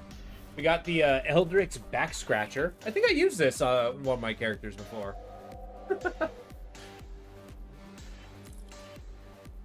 We got the Wreath of Souls. Man, another character. Razor Leaf Glaive. Talk to me. We got Healing Winds. I like it. +2 to all shaman skills. Well, yeah. Sign me up. That be very good. That be very good. That be do be good. I do a blow on my health regeneration, though. That sucks. That's okay. Damage is king. They become... Well, when you just decide that you're not actually going to fight them ever, of course. Although I am impressed by how powerful Word of Pain is. Drop some runes, sit back and watch. You know, because the fact that makes me laugh is I poo-pooed those sigils for so long. Oh, okay, gotcha.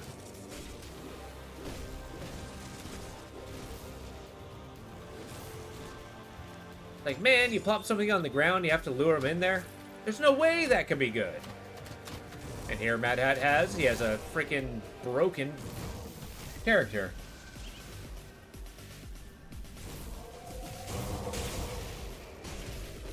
Okay, yeah, good mop-up ability. Oh, it's kind of cool. Like, your build seemed to have focusing on Word of Pain, and now it seems to kind of have transitioned. At least, in my impression. Pretty badass. I mean, you've already beaten the Ligarian, so...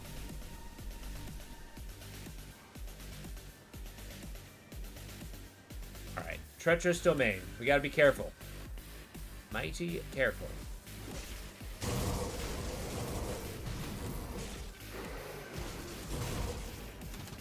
I'm scared. This is the kind of place where I can lose a character. So we gotta be awfully careful.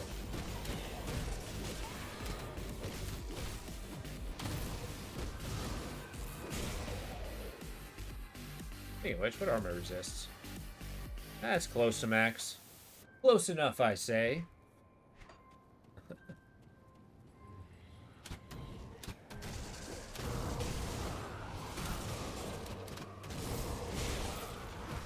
Uh-oh. Not one-hitting, guys, and this is worrying me.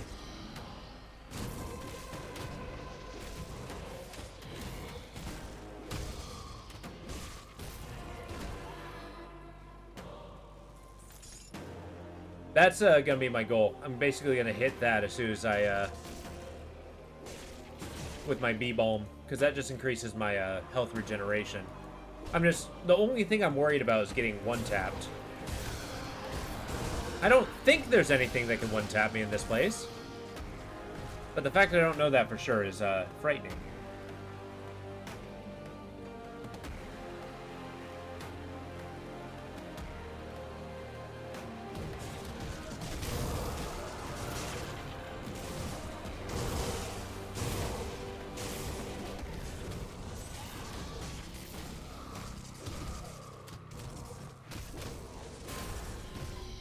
Well, we got a level. That's a good sign. I didn't think I was killing things that fast. Must be all the quests I'm completing.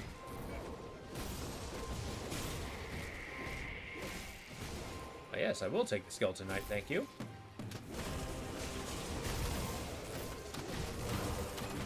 Chill hearts. First, we knock down the priest, then we go for the big guy. Whom also seems to be healing people. Rude!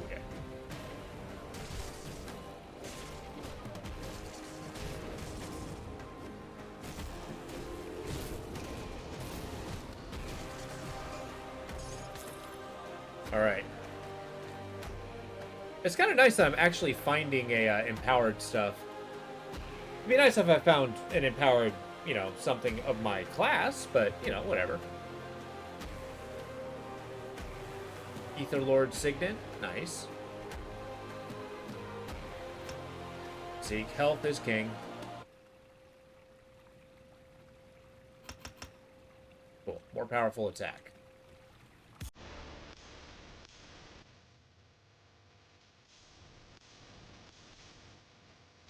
Yeah. I really like how those guys entered the fray.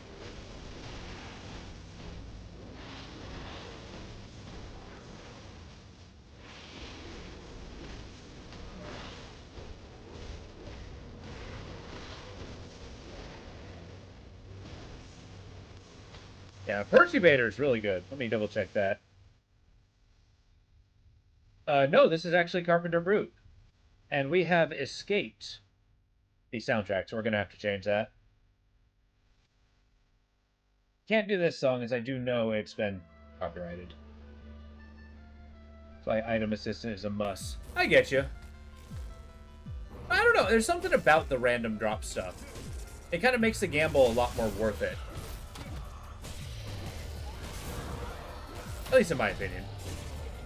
Like, I like the surprise of finding something that's just, like, remarkably good for me. I mean, finding all the crappy stuff just makes all the good stuff worth it when I do find it.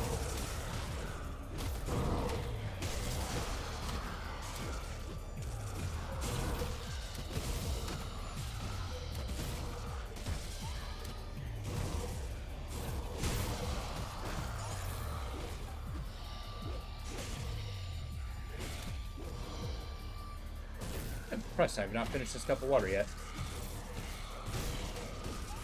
We should change that.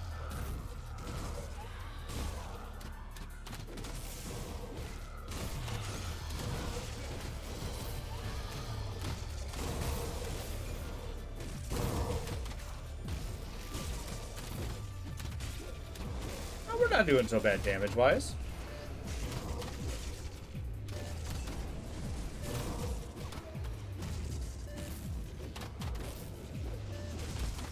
Son of a gun, come on. You're a priest.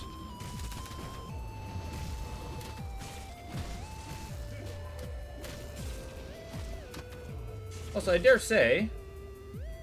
Oh, I have incredible health. Nice, I'll take it.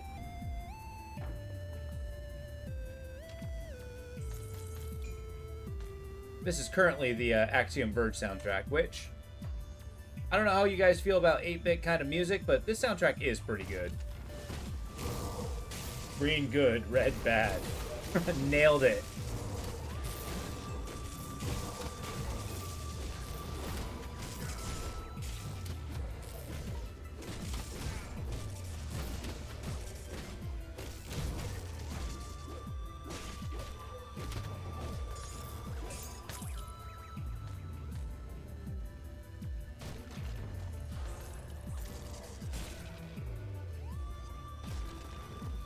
And we're actually going to get to the point where we're getting less skill points pretty soon. Which is rough. But soon, we'll press forward and then try to get like that lightning guy super move. Which I don't know if that's like as... Jesus. Build making as I'm making it out to be.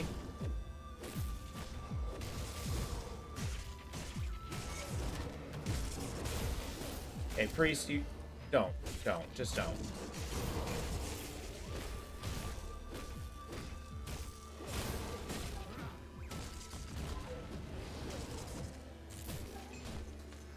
There we go.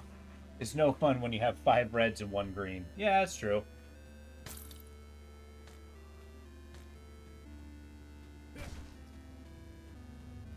Or is that, like, from the, item assistant? I mean, it's true. I mean, yeah, a lot of stuff tends to be throwaway. I get you.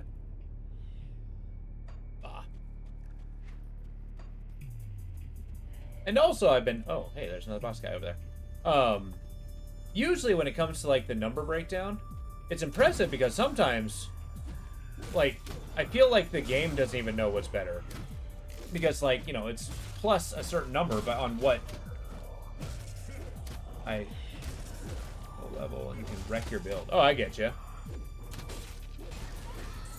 That is pretty tough, yeah.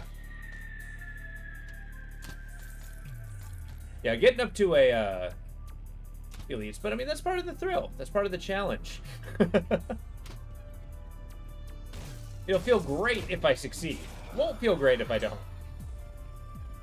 In fact, if I do die, I'm just gonna blame it on the mutators and call it a day. Had nothing to do with my ability.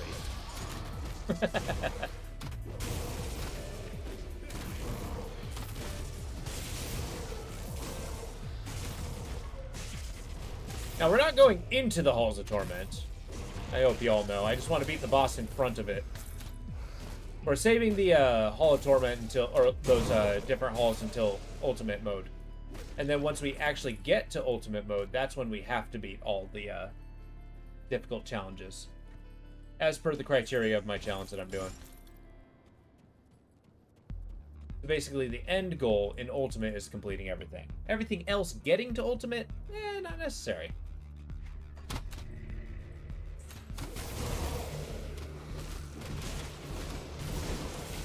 I see my health dropping. I think you're right. I might drink a pot soon.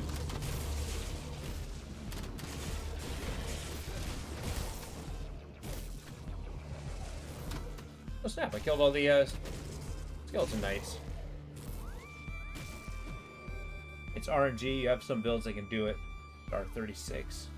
If you get the right mutators. Oh, I get you.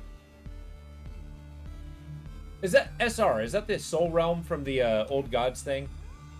I haven't actually dove too far into that. I do aim to. Eventually. Drink our royal jelly. Move on down.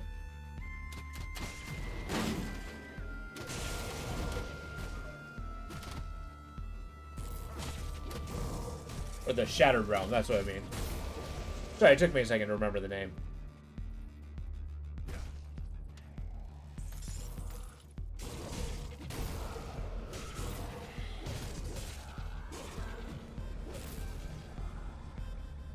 Not for hardcore. Unless you want to lose. Yeah, that's true. Maybe that'll be another challenge, because we got a lot of achievements I still got to make. I'm getting kind of like I don't know if there's a maximum Shattered Realm, but there is in terms of the achievement.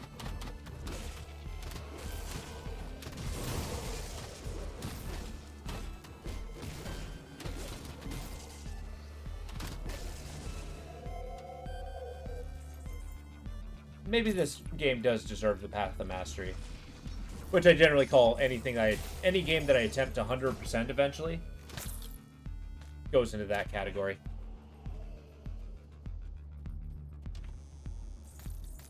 I just tend not to, hyper obsess over a game for a long while, because I work very hard not to get burned out on it.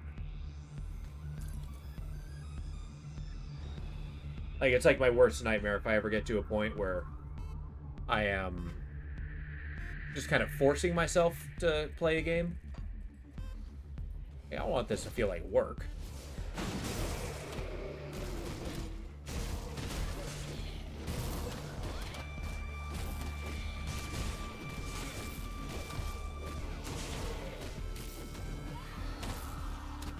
Okay, Skellyman, I'm gonna need you to sit down.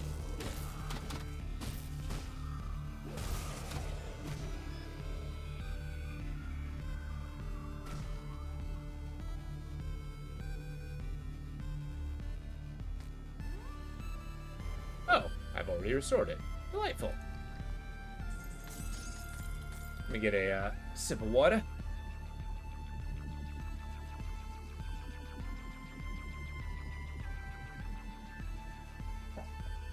By a sip, I mean a guzzle.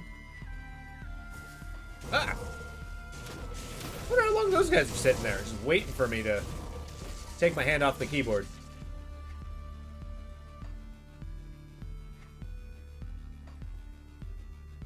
I dare say, I think I went the wrong way. Very good. No, I didn't go the wrong way at all.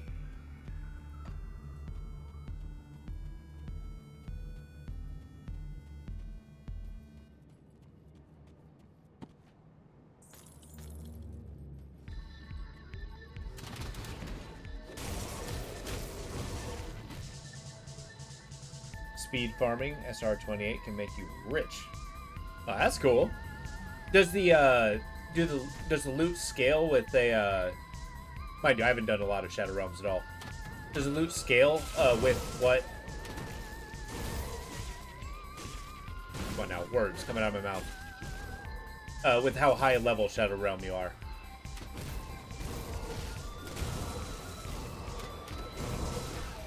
Nice. Okay.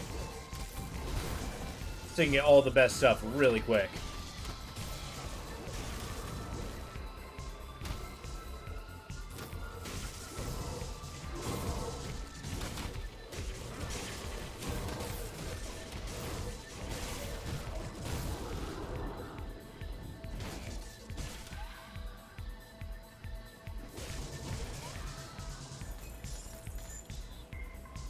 It's a sweet spot. Oh, okay. Interesting. I mean, that is pretty far in. I think there's an achievement for getting SR30. Don't quote me on that. I haven't actually gone through the Grim Dawn achievements for a minute. Seeing as I have not beaten this challenge yet. Oh, there's a couple bosses I haven't beaten yet. I have not been able to find. Maybe that'll be worth it.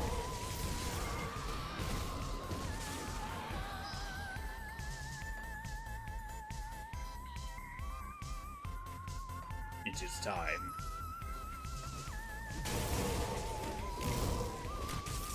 Alright, it's time to go after the big bad.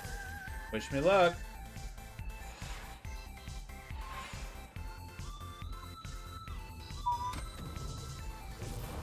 Level 51? Are you out of your goddamn mind? Get out of the fire. Okay, yeah, that's 50% of my HP. I refuse to accept that you're healing these guys. I refuse. This guy doesn't walk around a lot.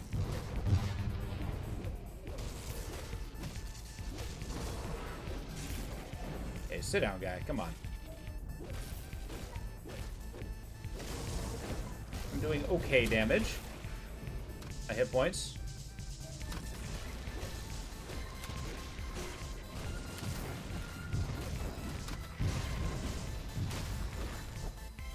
Okay.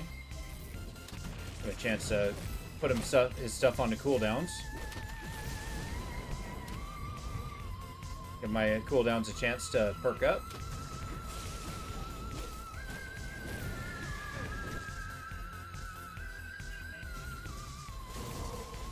Let my Desolation do its work.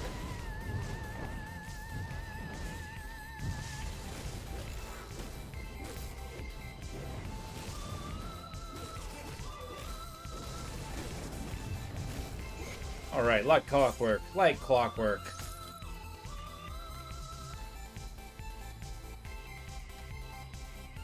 Woohoo!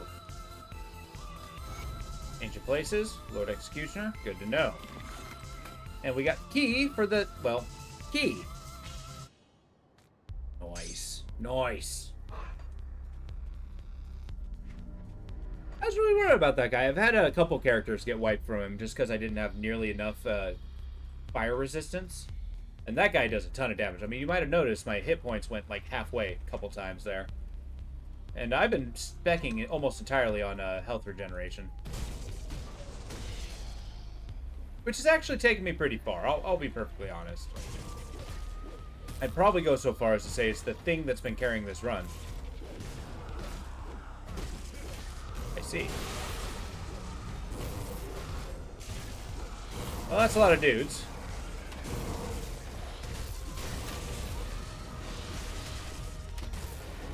Yeah, I see you, health bar. Stop hitting me, please. Thank you.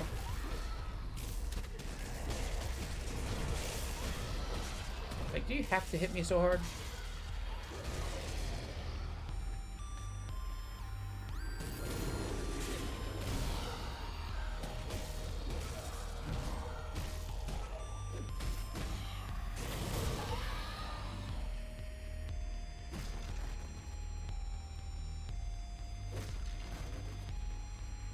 You know, some video game music, like kind of the 8-bit stuff, doesn't really do it for me, but for some reason, it's like the chunkiness of the bass sounds in this is really good.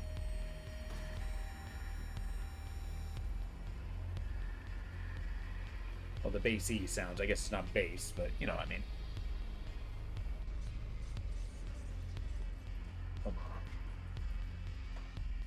Let's pawn off our stuff.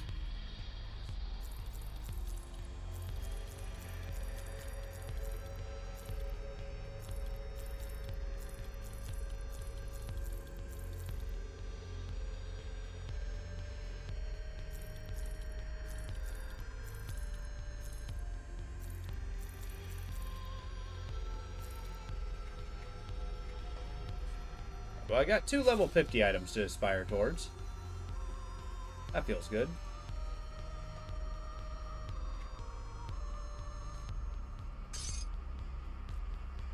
Got a little brain, got a little flower. Doing pretty good.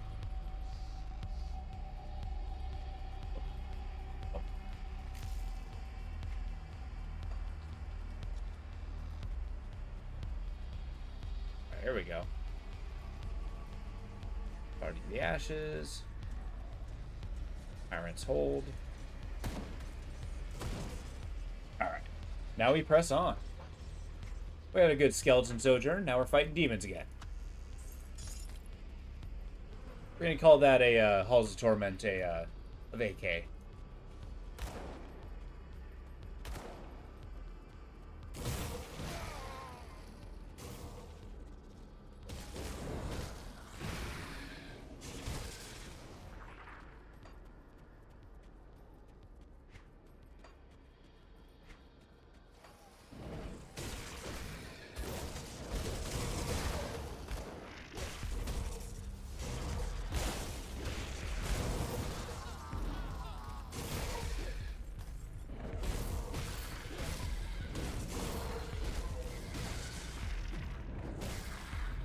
Hey, Arnie, how you doing?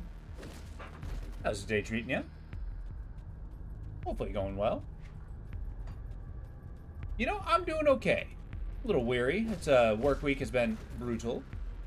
But yeah, we're doing good. We're playing Grim Dawn. Our character's doing phenomenally. D&D. Really? Play by text.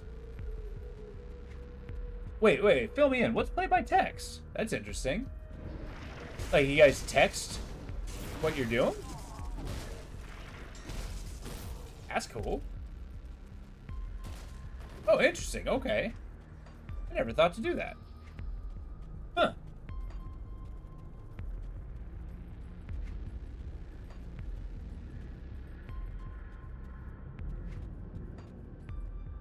Makes the game much slower, but you say much more RP heavy. Which definitely makes sense. It's hard to get, like, the crunch going on, you know, a cell phone. Easier to roleplay text than voice. And how, that's true. Oh, that's cool. Do your players seem kind of into it? Or have you guys done this before?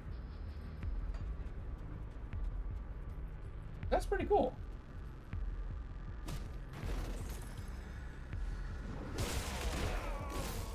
Oh, no kidding. Okay, that's awesome.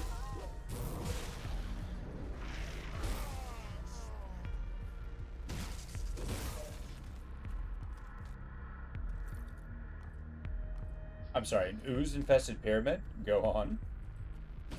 You have my attention. That sounds awesome.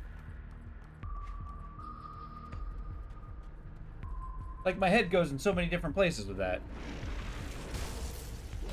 I actually find ooze enemies kind of ridiculous, but awesome at the same time.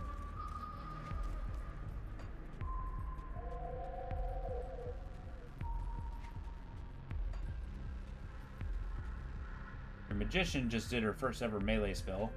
Or build just to realize. Or just to be retaliated and thrown across the room into some acid pool. Oh no! And when you say just did, are you, like, currently doing this? That's cool. Get, like, a play-by-play?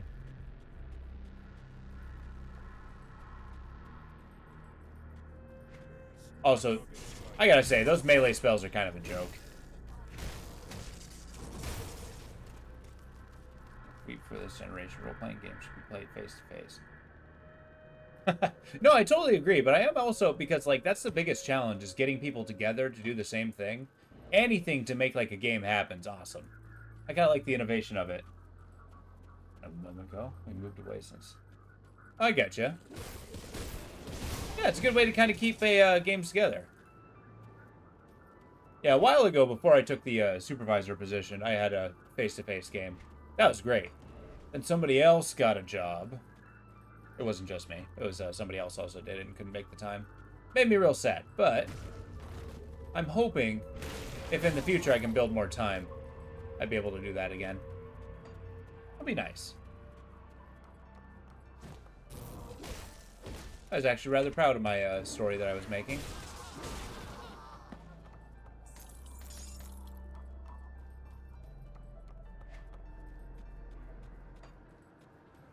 Well, it's false to say I was the only one making it. The players largely did so.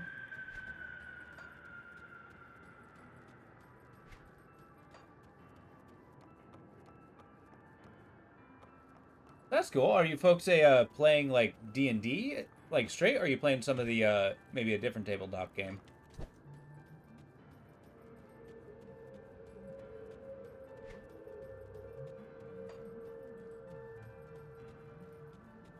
I can turn around in this castle. They're trickling monsters into me.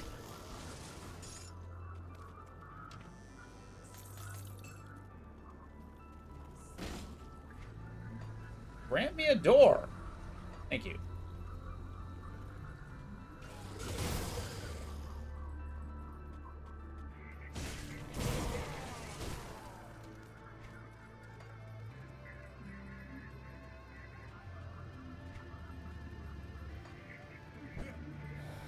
Yeah, play by text.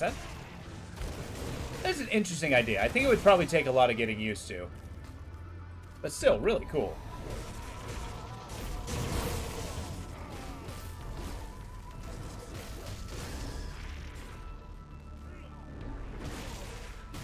I mean, kind of the biggest problem with playing online is I feel like it requires a lot more preparation and technical skill than it does actually just, you know, being a DM. Like that, you might actually be able to do some side stuff. Well, that's kind of cool. So some people have a hard time articulating because you have like a frantic phone call.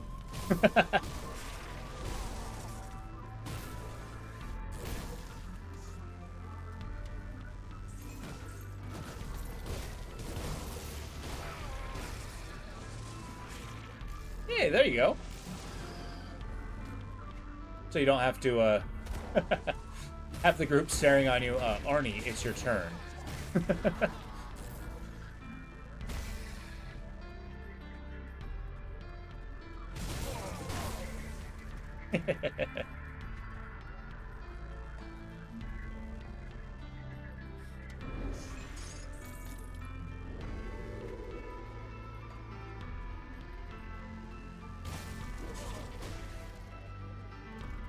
Three lightning tornadoes. Basically, my guy's a shaman. So the lore around here, the fire tornado or lightning tornadoes, is these are my wind devils. Basically, shamans were often called upon to bring rain in times of heavy droughts. The ritual has been manipulated by clever stormcallers to conjure a swirling wind devil that lifts rocks and debris into the air. So basically, it's I summoned a rain cloud, which kind of turned into a tornado, and they fight for me. It's pretty badass. Mechanically, it's basically my damage aura. Yeah, I actually really like Shaman, and Shaman portrayed things. It's like taking the force of nature and, you know, using them against your foes. In some form of retaliatory fashion.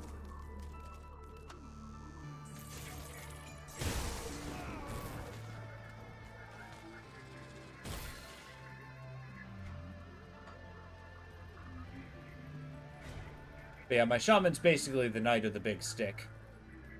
I can hit people really hard, and if I really focus, I can hit them really hard with lightning. And it's been working out pretty well.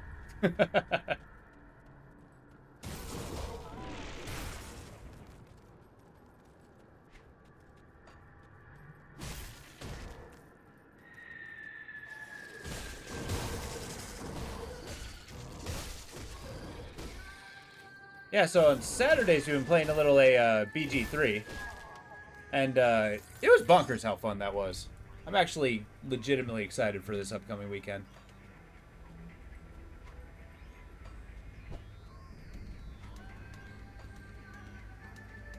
Yeah. Yeah, the multiplayer setting worked out really well. It's a lot easier because, well, it's harder and easier at the same time. It's really cool that the party can actively, like, independently scatter all over the map. But when it comes time to, you know, coordinate, well, I can see it being a little slow, but that's okay. That's gonna be pretty good. We're gonna make a lot of progress. Just lead it, it's like, oh god, I started a big fight. Well, that happened the last time. I jumped into a hole. It's like, oh, we're in a fight. It's like, no, you're in a fight. Guys?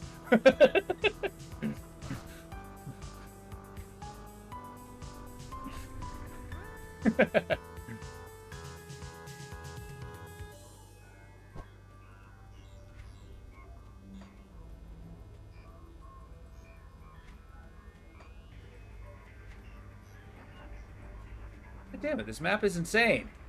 How do I get to this door? Build with... Yeah, so what are you rocking? Are you rocking a wizard, or... You said magician, but that could be a sorceress or something like that. Get to do the abjuration. Whoa, that sounds cool. Abjuration spike?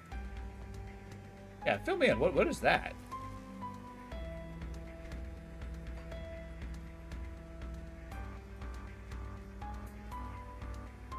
Okay.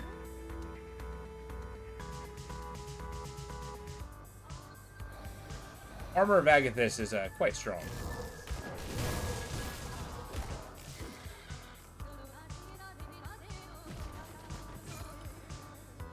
Okay. Because, yeah, that's definitely a... Isn't that a warlock ability? found memories of your D&D day. Like when the GM mother, Mary, burst in the room, sloppy drunk, on a tirade. You would play into a surprise encounter. Fine, let's do it very on. Go from HP to THP. That's crazy.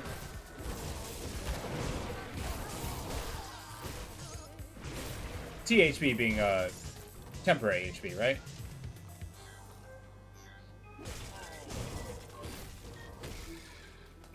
So the ward takes damage before Armor of Agathis can run out, but the Armor of Agathis still trigger. Oh, holy crap! Okay.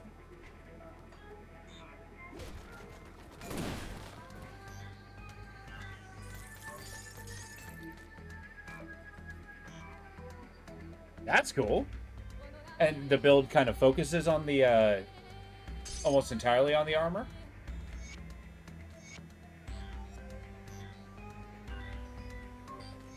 So when she bursts in on a tirade, oh, this is something else. This is Axion Verge.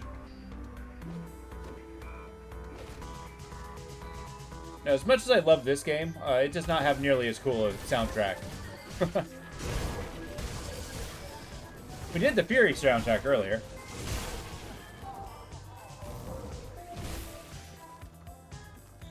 Like Eldritch Adepts, Armor of Shadow. Okay. Are you sure you're a wizard and not just a warlock?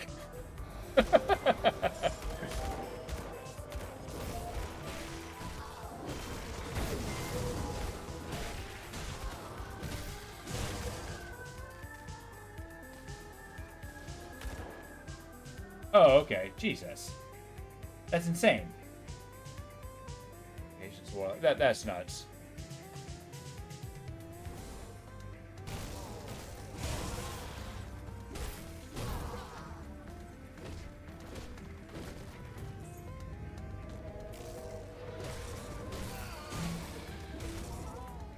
Okay, now the fun part is that your Arcane Ward regains an HP when you cast an Abjuration spell, so you can recharge your Arcane Wards between fights.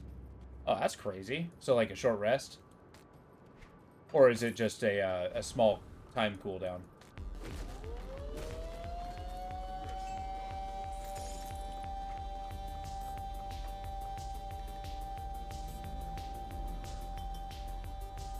Okay.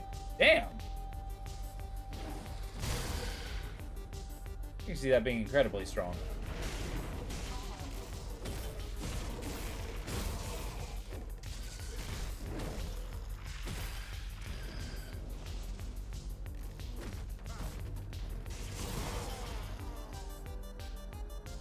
Okay, so we read this. Those can also be big if you do it right. You can reach somewhere like 90 damage before you get into actual health. As you deal 90 damage or you take 90 damage?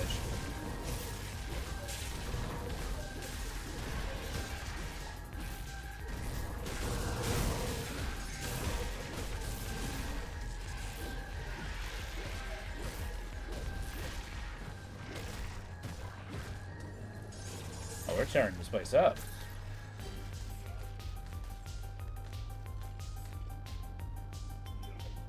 It's 45 from Ward, and if you Insane and cast Armor of Agathis at level 9... Jesus, okay. You're basically an invincible wizard. Like, do you even go so far as to equip a melee weapon?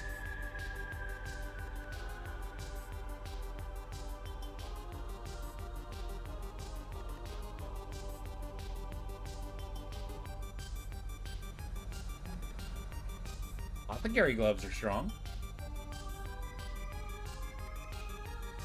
It's the second Farmstead Liberator I've got. Yeah, that's true. It is impressive how much damage those monsters can dish out. Especially when they focus fire. Good God. But, much like the my common adage is, enemies can't kill you if they're dead.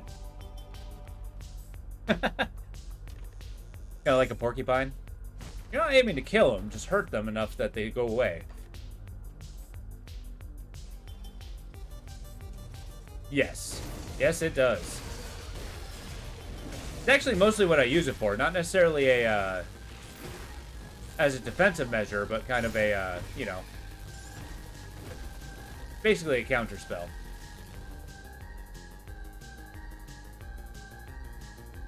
Oh, jeez. Transmute? Yeah.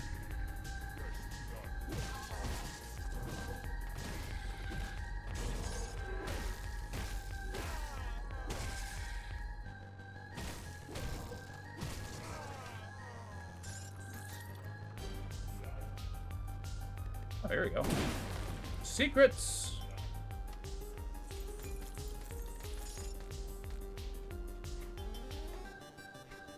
And all kind of good stuff in here.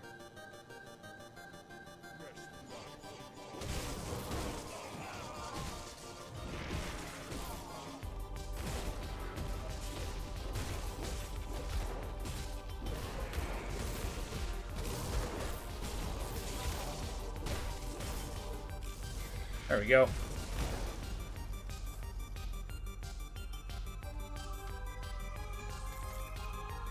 Howda.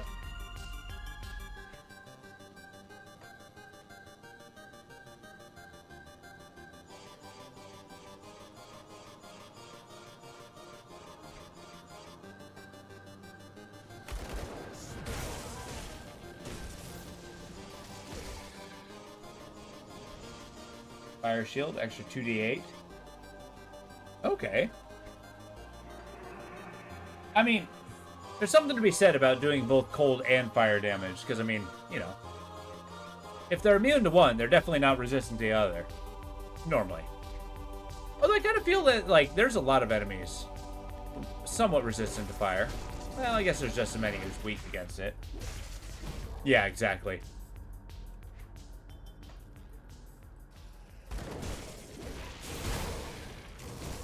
Depending on the campaign, I did notice that especially the campaigns I run, everybody seems to be immune to poison.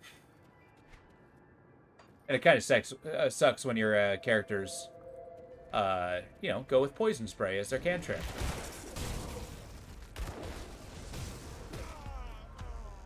I don't know. I feel like it's one of the most common resistances out there.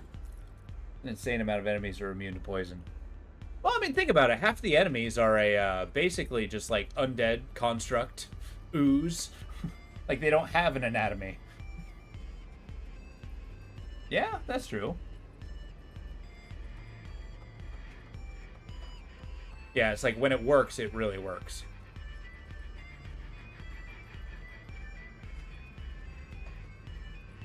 I played a Wood Elves, missed a session, and got frozen into a block of ice. Wait, what? So what happened there? Basically like did they just kind of like damn words.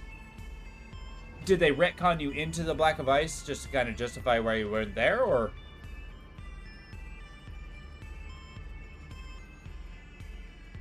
was this like a story element that you got caught into it, so when you showed back up you were just kind of in a bad situation?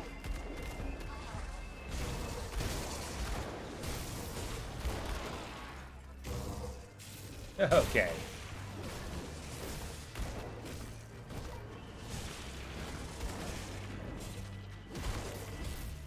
I notice you demons.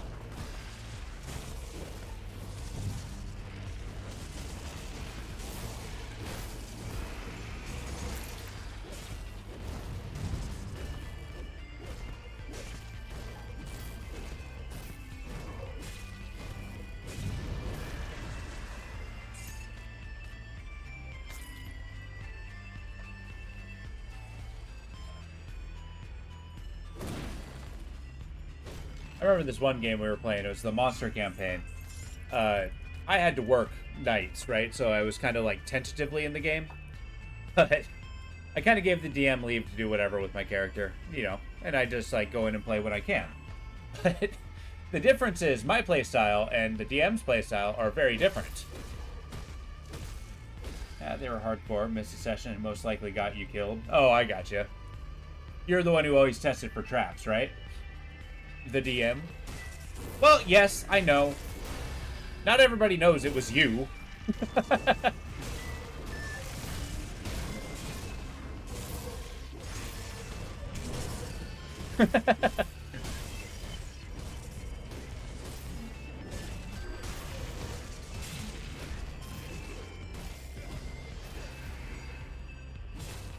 Yeah, it's pretty funny. Like, I spent a long time building up an army of zombies as a necromancer. And then I come back when it turns out that I just kind of threw them all in a blender. Like, oh, well, okay. There goes that idea.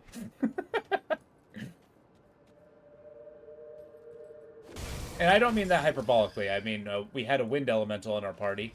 They jumped in the water, and they had, like, this big old sickle scythe thing. They made a whirlpool with that in the middle, and it was literally a blender. A blender that my zombies went into. That should most likely got you killed. I get you. Trust me, I was getting roasted a while ago about my grammar. I get you.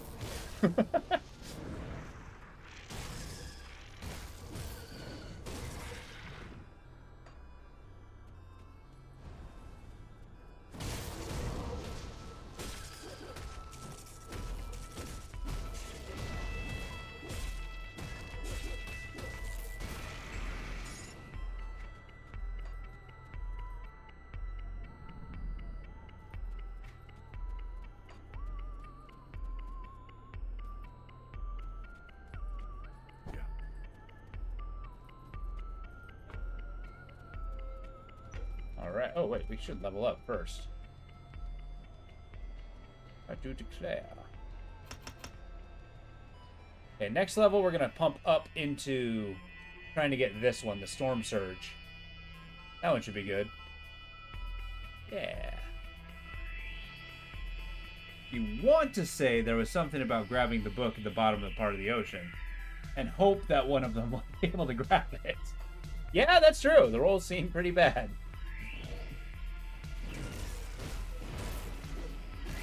But then again, you know, emptying the boat to the bottom of the ocean didn't seem like a great idea. No, I think it's all good fun. I'm amused that it happened.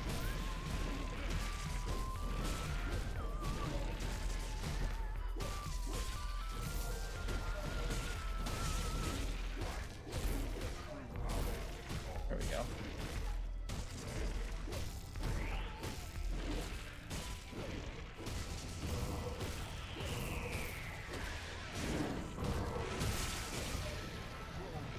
Okay, phase 2 is pretty scary. As we get Mr. Mega Demon.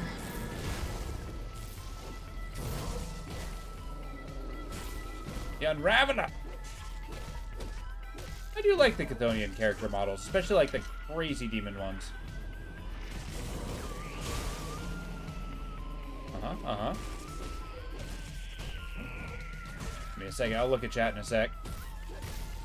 I'm on Turbo Boss mode.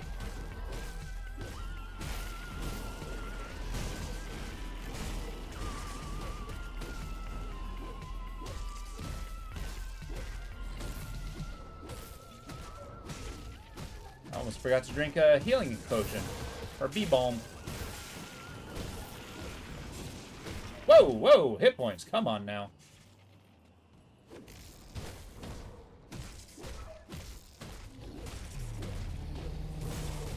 You hurt me, Mad Hat. You hurt me.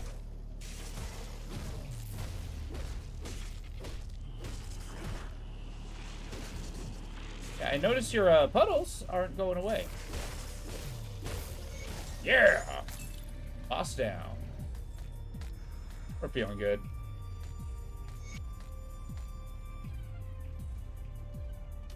Get the gold chest. There we go. Coupled with the fact that GM didn't like your character, wood elves get +1 strength, and he didn't like the idea of an elf having 19 strength. What? I'm gonna be honest. That's kind of crummy of the DM. Like, just disliking something that's in the game. Also, do wood elves really get +1 strength? How did I ever miss that? I guess I never play elves, but still. Huh.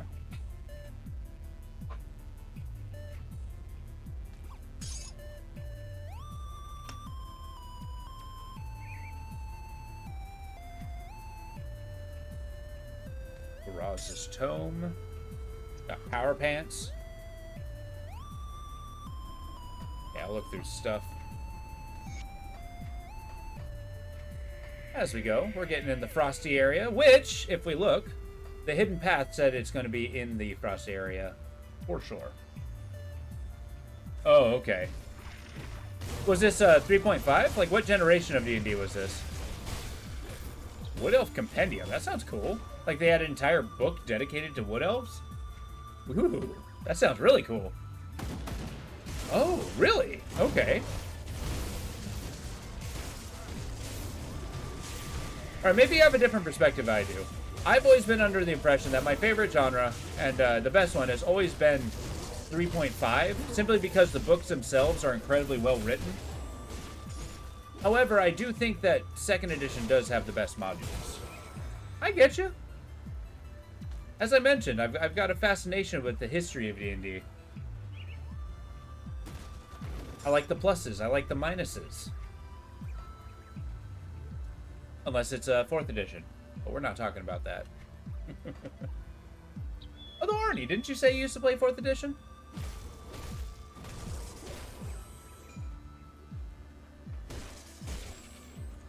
Like, as somebody who actually played it, if you have... Oh, sorry, give me a sec. You barely get to having a strongly disagreeable point. We don't speak about that. Barely get having a strongly disagreeable of a race, but which defined in the book. Yeah, exactly. Like, if you read it in the book, it's like, well, that's stupid. It's like, yeah, but it's in the book. And you said books were allowed. But, as always, the rules are always a guideline. Not necessarily, well, hard-lined. You don't speak about that. I remember when it came out. It was such a sad day. It's like, you get all these old-school 3.5 gamers. They're trying the new one. They're so excited. My group. And then we're playing it, and we're like, oh, this isn't as good.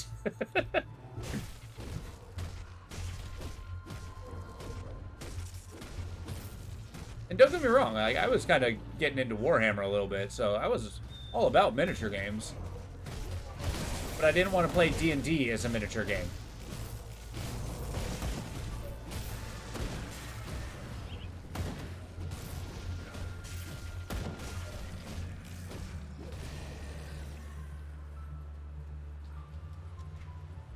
I realize we just said we don't talk about that, but god damn it, I'm going to talk about it. I live for the taboo.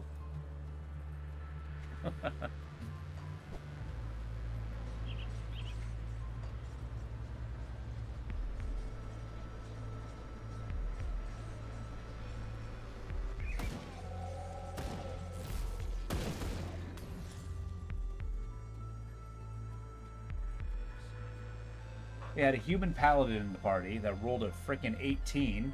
Jesus. He didn't like that he was strong. What? Ridiculous. Unequivocally prefer 3.5, though you primarily use the book as a template to make your own reasons for things. The monster campaign might have been the most used in the system. Wait. The most using the system? Really? I think at first we were trying to do that with the fighter campaign. I mean, kind of fell off the deep end towards the end. Well, and the middle. Hell. And the 3rd session.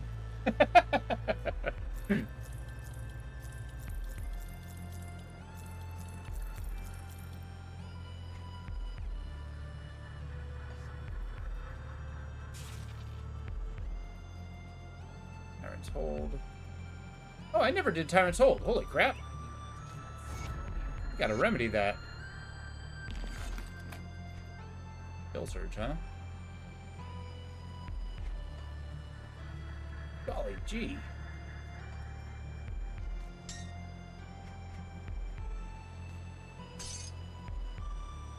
Oh, hello. Did I truly want this? 16, 10. It does give me the vitality resist I crave. At the expense of ether resist. But that ain't bad. That ain't bad at all. We're doing it. Commit. we gotta go back to Devil's Crossing. That's correct. The fighter campaign started with the rules primarily intact. 1,800 is perfect strength. I mean, that's kind of crazy. But, I mean, it's a thing. If you make a human fighter, right? Or, sorry, not fighter, paladin. But if you make a human paladin, right? It's like, well, okay. Humans have advantages. They have advantages over just the strength stat. So, I mean, rolling nearly perfect and then having more strength with the character isn't necessarily a bad thing.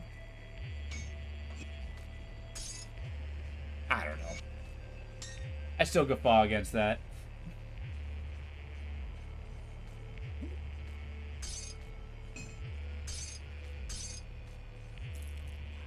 It just means that species is, like, more capable of being strong than the human one, right? At least that's the way I see it.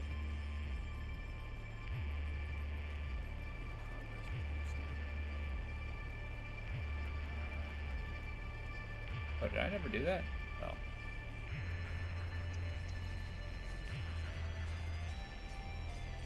Oh.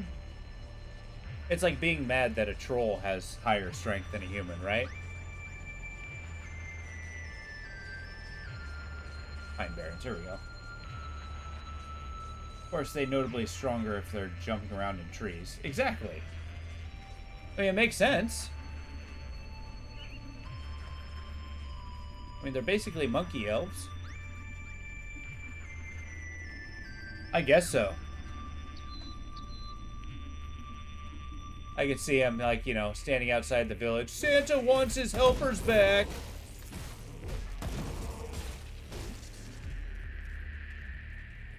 What do your eyes see? Holding your middle finger up at him.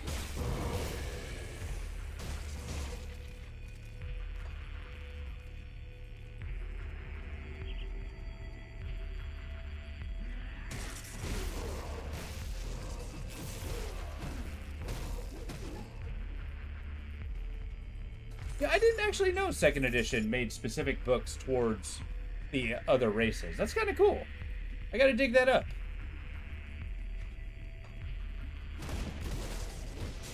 See if I can find anything of the such. That'd be kind of cool to look into. I do argue that a 2nd edition does have the best made modules of all the D&Ds. So, like, little mini adventures written down. Those, like, some of those dungeons were incredibly creative.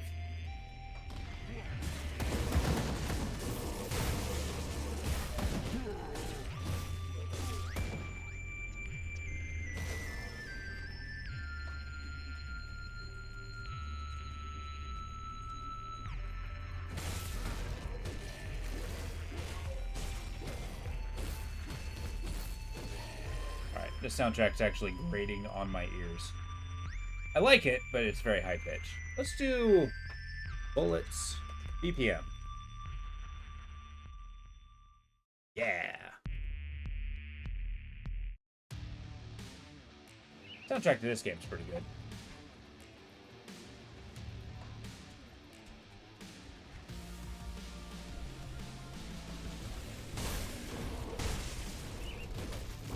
And deals with lower notes. Yeah!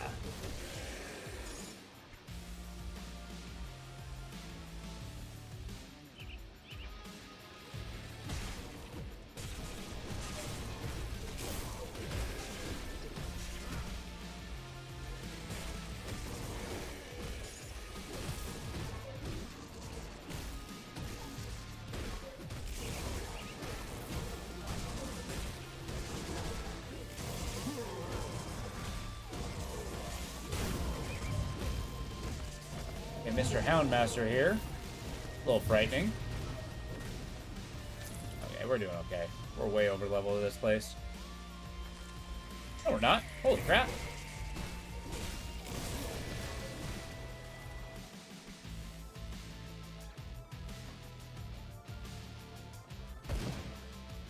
Has anybody here ever played some of those rhythm-based shooters? There's a couple of them.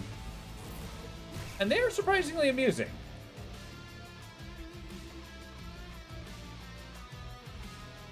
I mean, I'm not great at rhythm games, but boy, can those be pretty addicting. Like, you go in, try out once, it's like, oh, I've been playing this game for 6 hours. And it's also a really good way to get, like, really into the music. Because you have to be.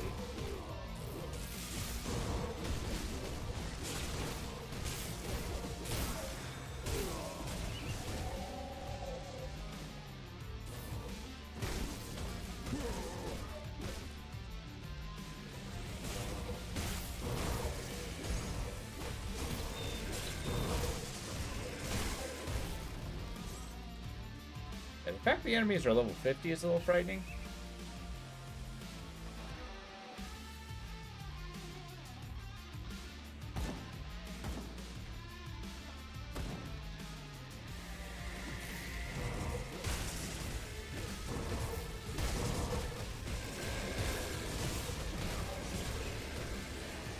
Yeah, your Bear Thorns.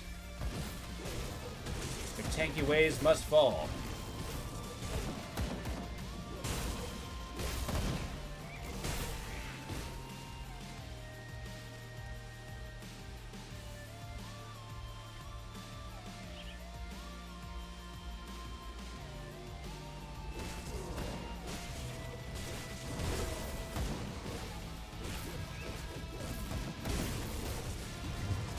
There we go. Get the healer first.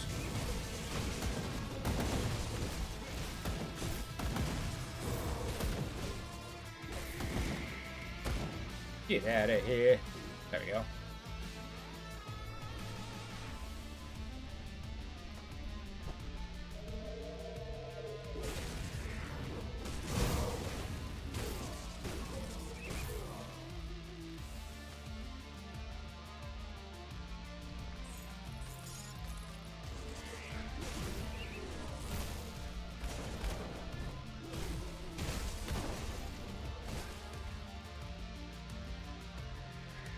Did I ever get to the bridge? Yeah, I did. Making a shortcut between areas. I wonder if those shortcuts actually maintain after the difficulty changes. Or if it's just a complete, you know, refresher. I don't actually think I got far enough.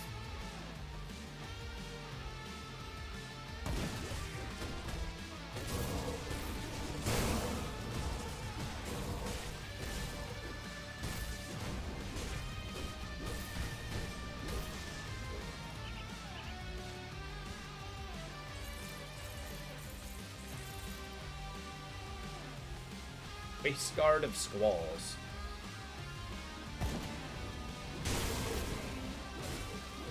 Sounds like somebody who wets the bed tries to wear.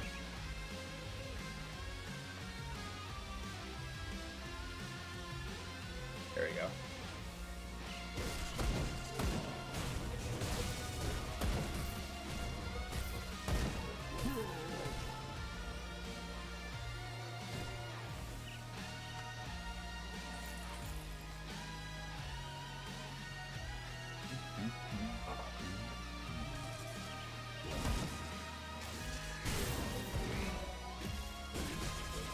Come on now. There we go. Cutting down the foe.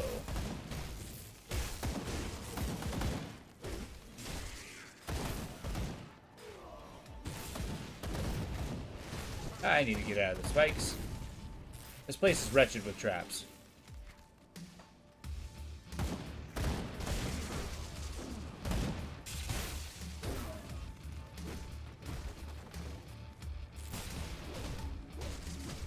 Yeah, if everybody's gonna be level 50, that's gonna be kind of brutal. Although I guess they're not red anymore. Stupid gobbles, they're everywhere!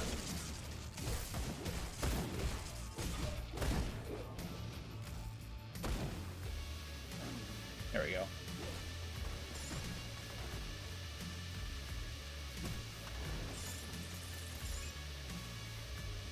Excellent.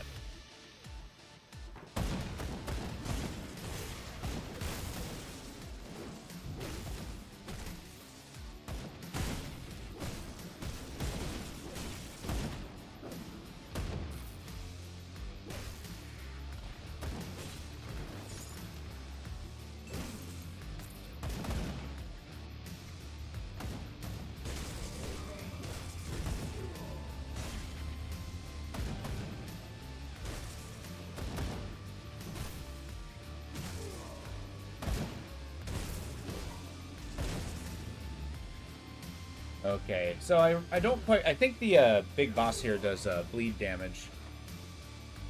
I hope my bleed resist is up to par. Yes, the shank.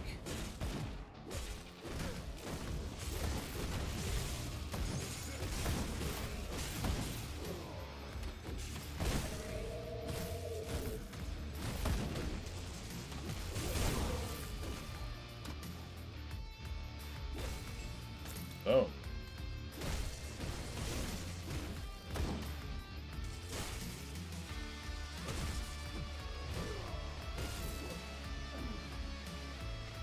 Nice.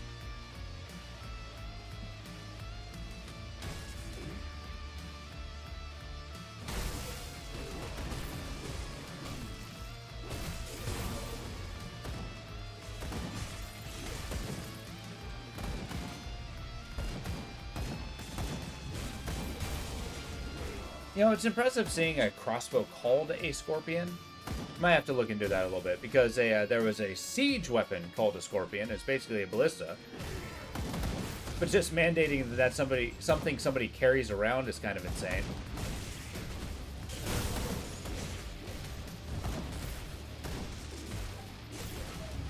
I mean, I guess the same goes with an arbalist, but still. A good old belly bow.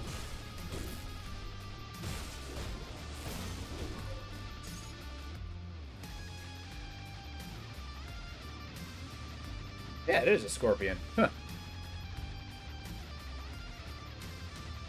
And a bunch of grobble sticks. Of alacrity. Yeah, there's a stretch chest over there, and I want it. Gimme, gimme, gimme.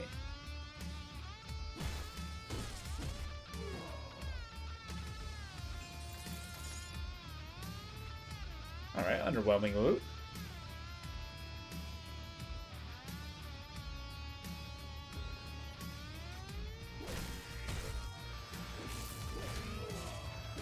I'm excited to get the leaf blade. That's going to be huge. Okay. Going up to the attic, see if we can find it. Oh, hell yeah. I look forward to seeing it.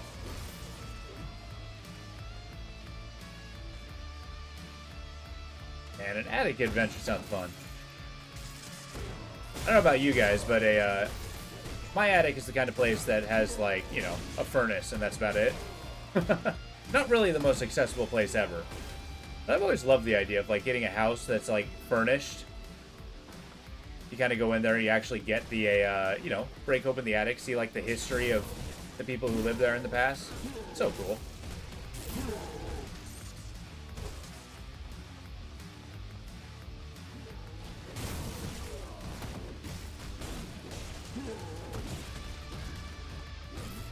Oh, 52, huh? Rude. I didn't realize.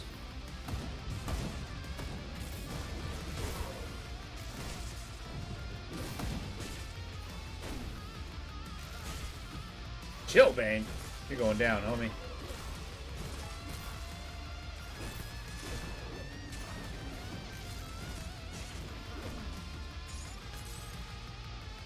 Lapis Lupus.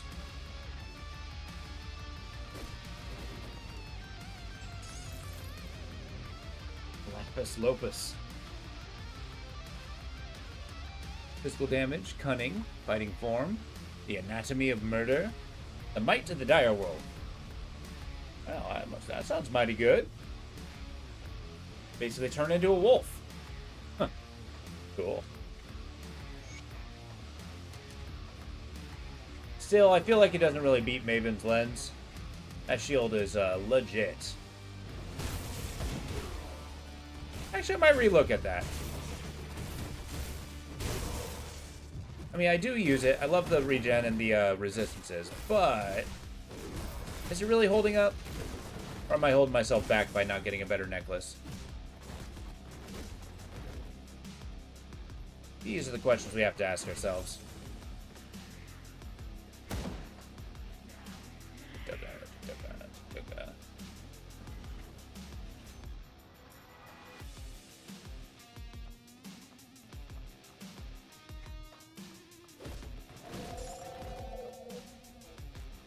Yeah, armory.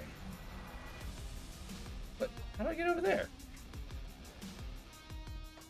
Screw it. I don't need to kill every single one.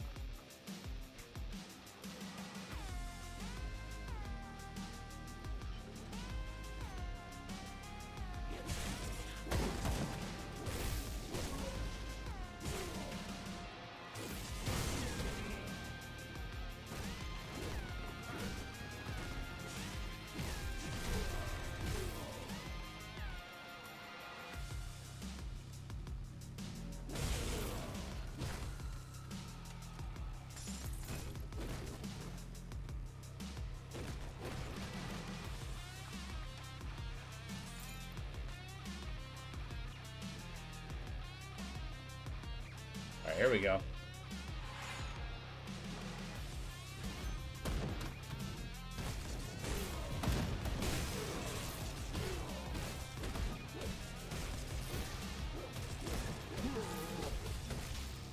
I used my last B-bomb. This is gonna be kind of a scary boss, so.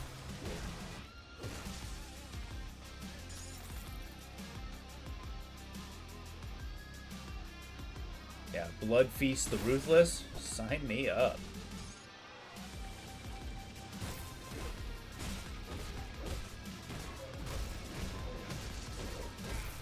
Yep, that's 50% of my HP.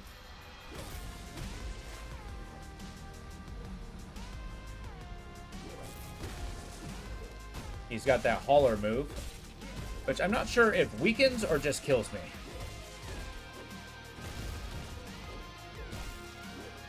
Yeah, he's definitely got soldier skills.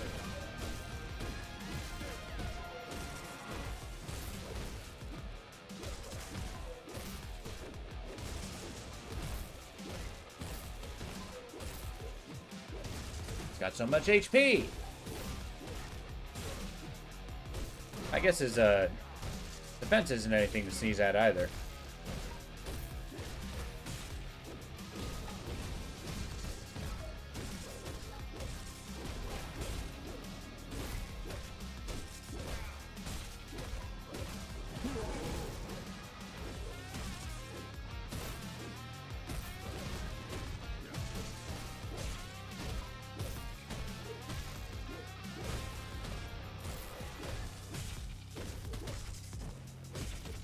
Hell yeah.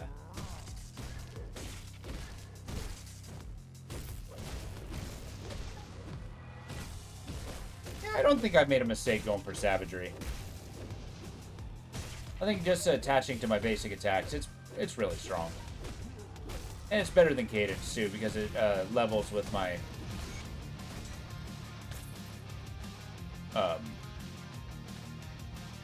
it levels with my lightning.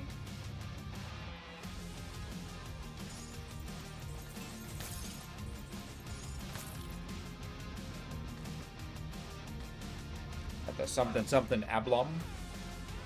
Empowered Bile-Scorned Greaves, huh? Okay. Got Ether Resist, Retaliation. Yeah, that's not what I want. Praetorian Face Guard, huh?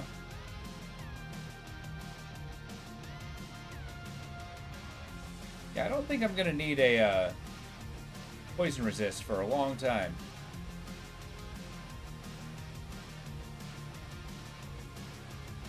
Elemental Resist. I like McDrogan's Pact. Word of Inquisitor Ablon. Most daring inquisitors of his time, willing to make use of any relic so long as it ultimately served the security of the Empire. Someone later call his methods heresy. Huh.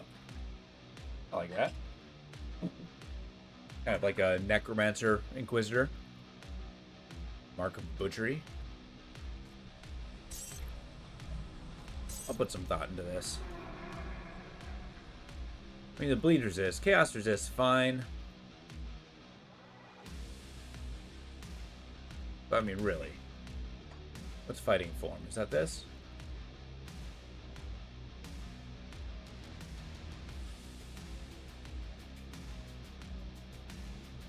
fighting spirit. What's fighting form?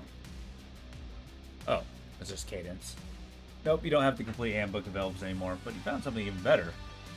Really? So it's basically, that's the second edition, a book of just everything drow? That's cool. Does it take place in any particular campaign setting, or does it just give you kind of generic information?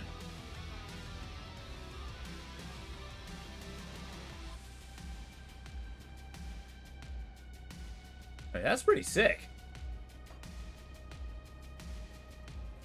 Oh, hell yeah. I know it's the most used, but historically, the Forgotten Realms have always been my favorite. I love them. They're so good.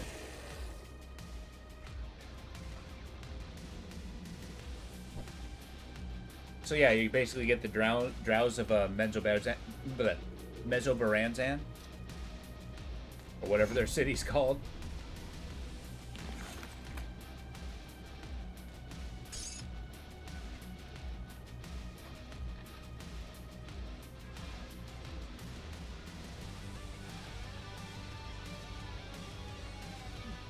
Hell yeah.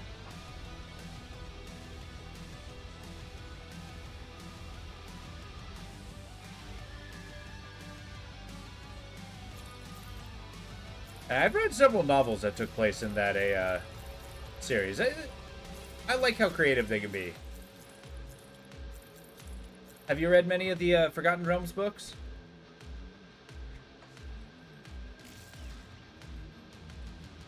Including, but not limited to, you know, the Drit series, like the Halfling's Gem, and stuff like that.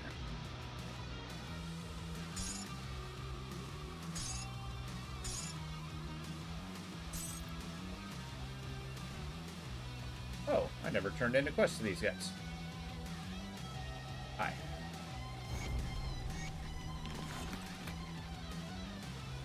Port icon.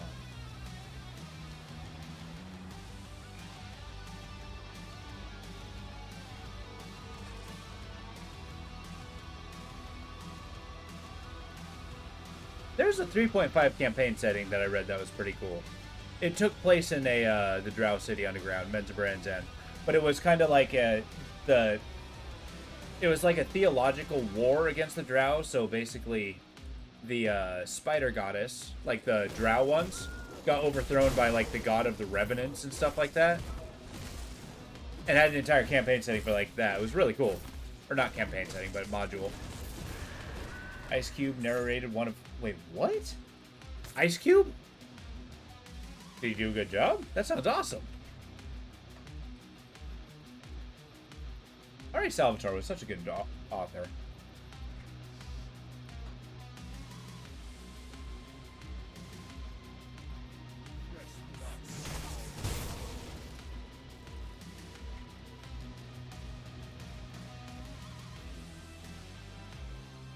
Nice.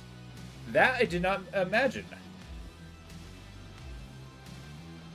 God, I want to hear that. It's awesome. I gotta look that up.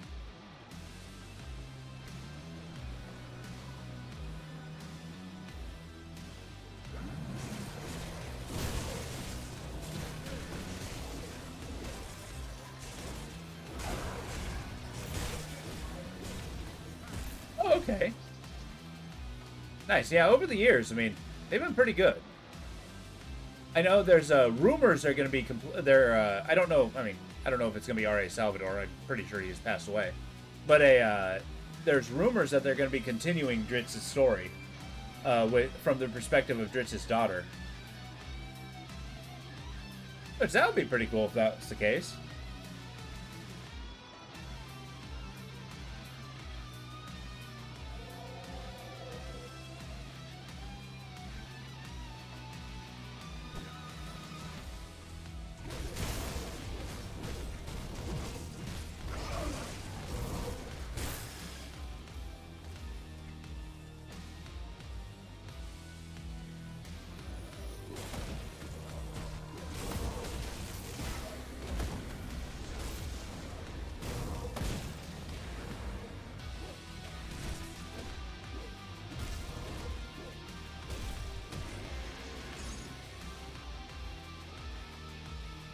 Iced tea?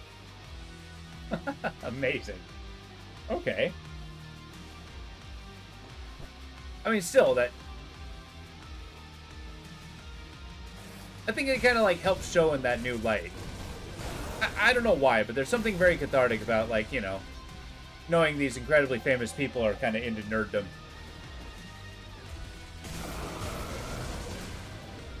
It humanizes them. It's like, what? They like the same things I like?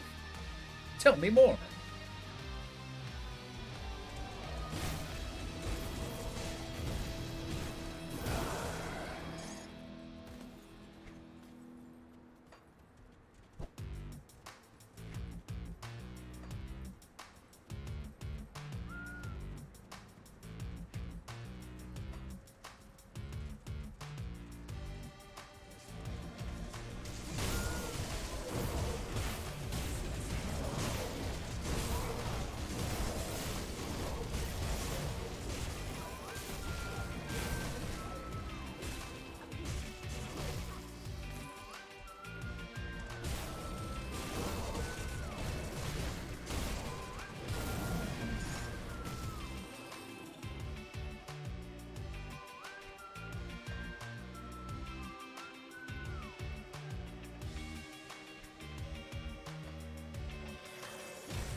Something Awful put together the clips from R.A. Salvatore's Literature Anthology, whose narrating casts also include David Duchovny, Weird Al Yankovic, Alicia Day, Sean Austin, Will Wheaton, Dan Harmon, Danny Pudai, and other celebrities from Project Ice-T would absolutely hate. Really? Took on the short story Comrades at Oz, which recounts an adventure shared by the Dark Elf Rich Jordan and his Moon Elf friends. Wait. So are we saying that Ice-T doesn't like or didn't care for the parties? Like, what's the story there? Like, was he there just because he was a fan, or was he there just because, hey, we got Ice-T in here? I mean, I think that's pretty sick. I mean, yeah, I guess, you know, what I'm saying is just like, why don't you know his internal thoughts and minds? I feel if I'm going to have expectations, they might as well be unreal.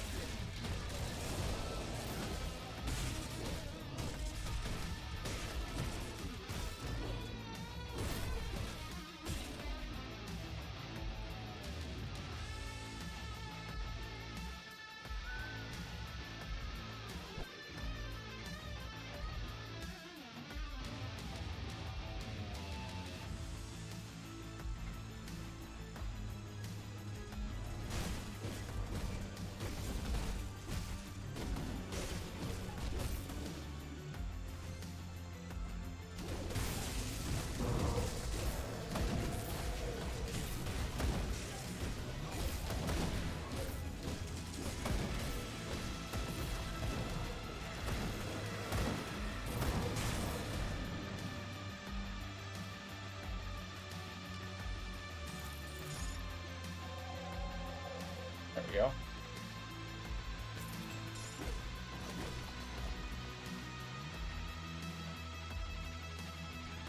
Okay, so we got to keep an eye out for the frozen area. Or the hidden path, at least.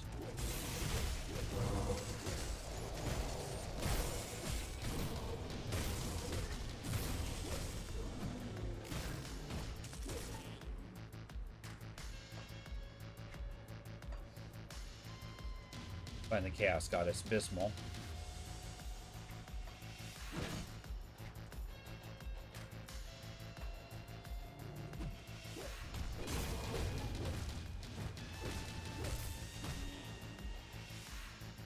And I think level 50 can't come soon enough, because we're definitely going to be needing an upgrade weapon.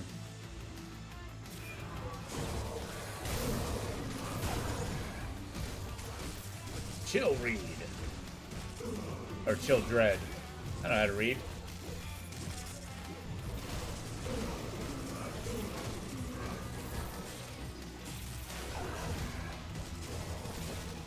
You know, with the Pegasus being a majestic being, I kind of wonder what the perspective would be like, you know, actually riding around on one. Because, like, I gotta say, riding a horse is frightening enough. But riding a flying horse, no less? You're putting a lot of trust in that creature. That jittery, frightening creature. I don't know, I've always had somewhat bad luck with horses. I don't understand how herbivores think.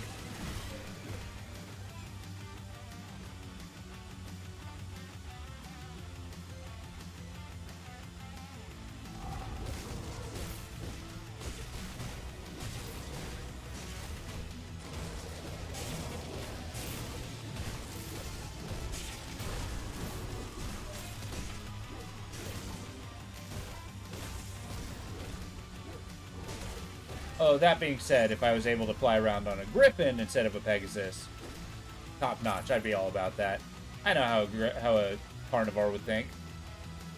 Carnivore eagle, no less. Oh boy, lightning pants. That is huge. Elemental resist. But no, this is not going to be the one.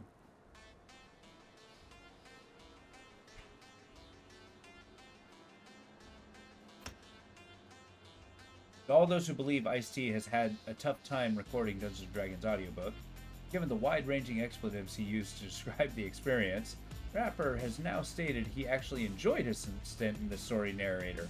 The fantasy novel surrounds the activities of Dark Elf Dritsteward and he soared along with 3 women. Oh, that's cool. So wait, he basically described the experience with expletives? Legendary Rapper had earlier expressed amazement at the storyline and their activities, singling out the sword for special treatment. Oh, hell yeah. Okay.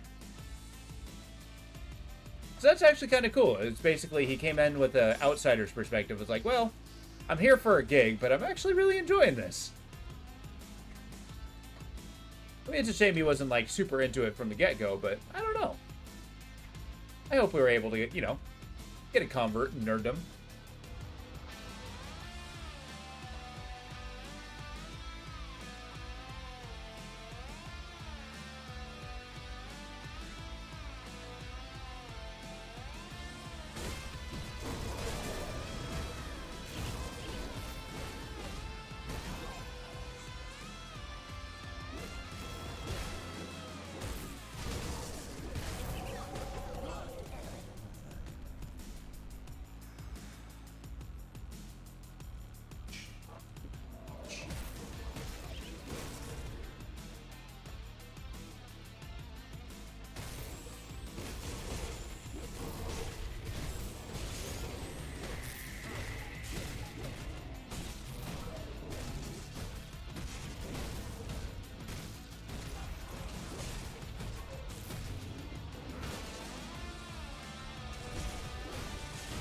Oh, I still got skills to put in.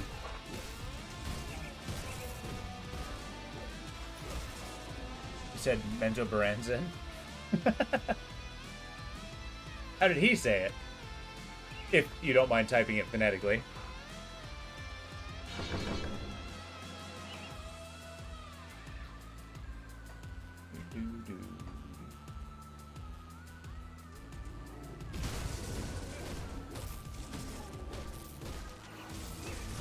I've killed many a nice snap.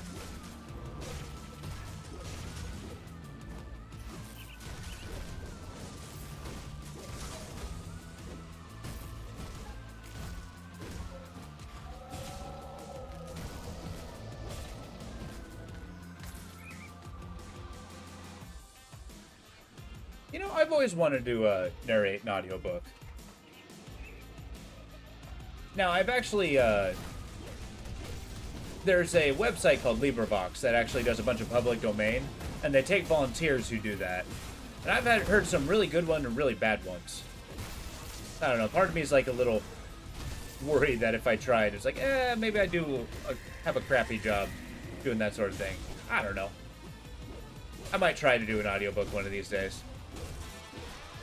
Find one I really particularly like, and then proceed to read it out loud for 3 hours at a time.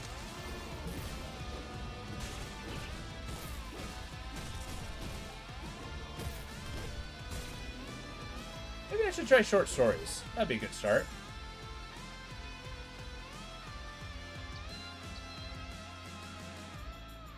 And Zobaranzan. That's cool.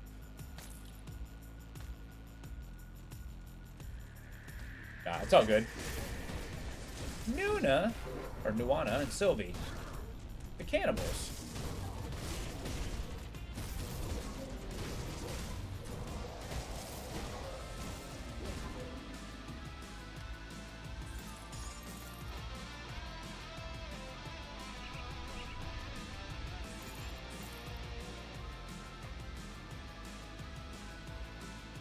Okay, none of these look like a secret path.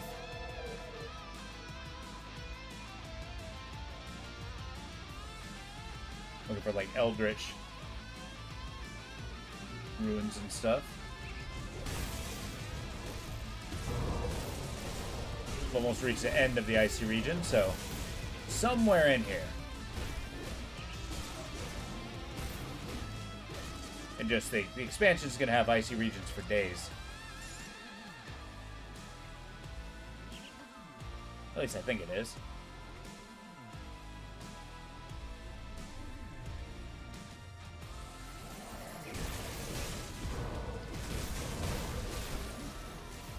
Oh, nice.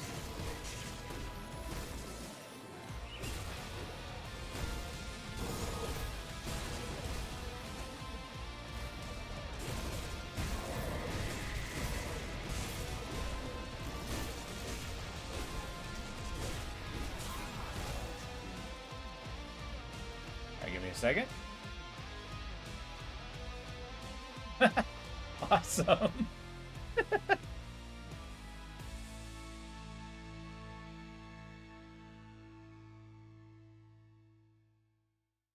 It almost looks like the sword was photoshopped into his hands.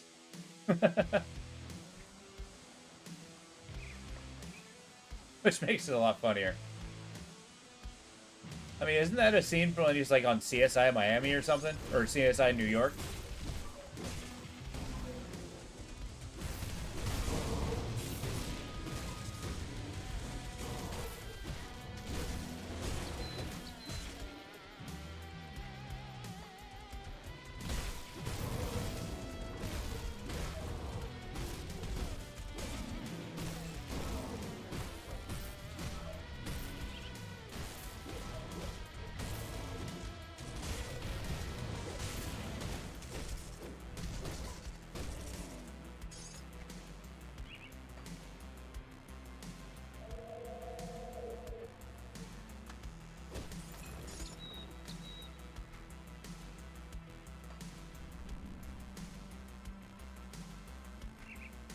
Alright, where's the secret path? Might have to go a little closer this way.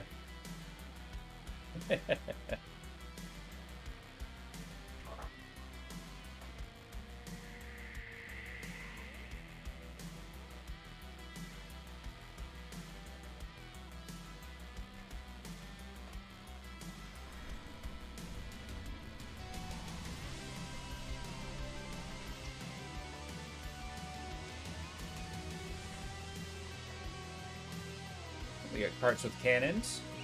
Always a good sign.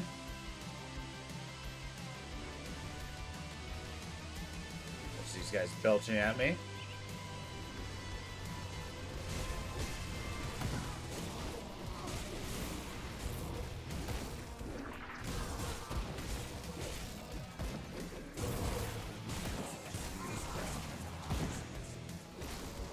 Yeah, reading further on Reddit, I think he changed his tune once he got...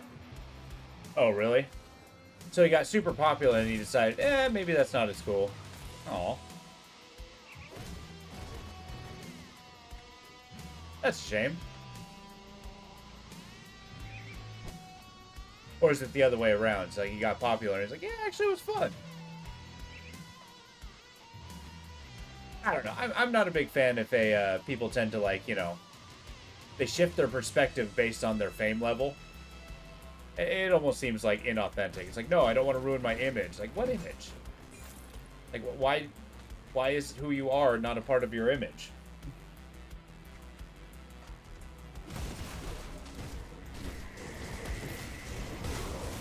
Like, if you like something, freaking like it. If you don't like it, just commit to that.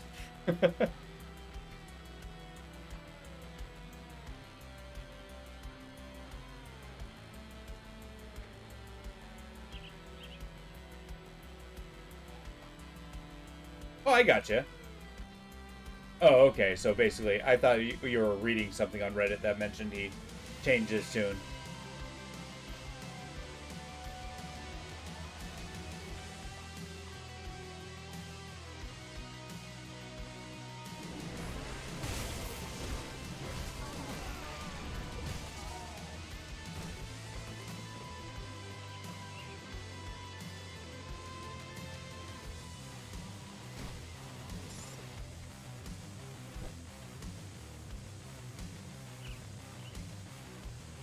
But then it does bring it into question. I mean, like, think about it. How many famous people declare they like something simply because it's popular and it would help make them popular versus... Oh, okay, I get it. Interesting, okay.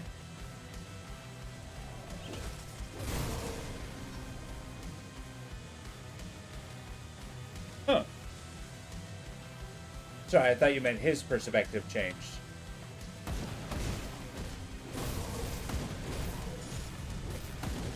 Well, popular's popular.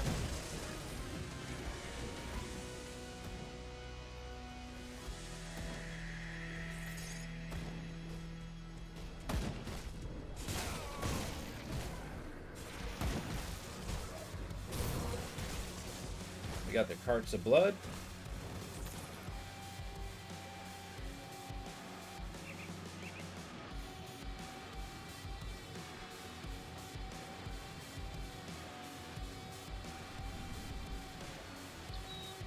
No secret path, huh? Definitely gotta find that. Way too high up on the mountain.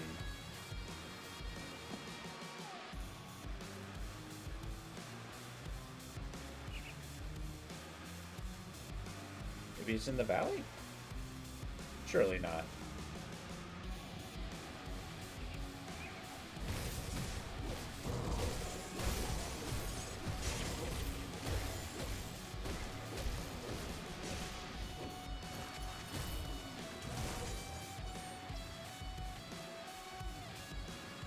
Oh, maybe it's across the river. Keep an eye out for devil doors.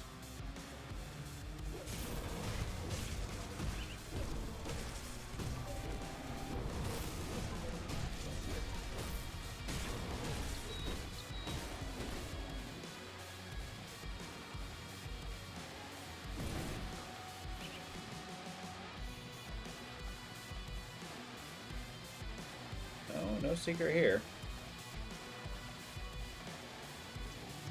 Secret path, that is.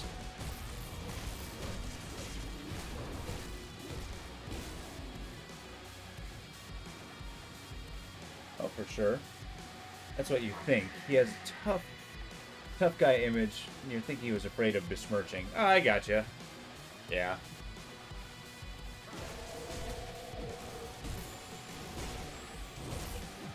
You know, there's a few actors that started off with not a tough guy image, and they're trying so hard to foster a tough guy image. Shia LaBeouf comes to mind. It's hard not to laugh. Like, yeah, I'm a turbo badass. It's like, are you? I mean, you're Shia LaBeouf.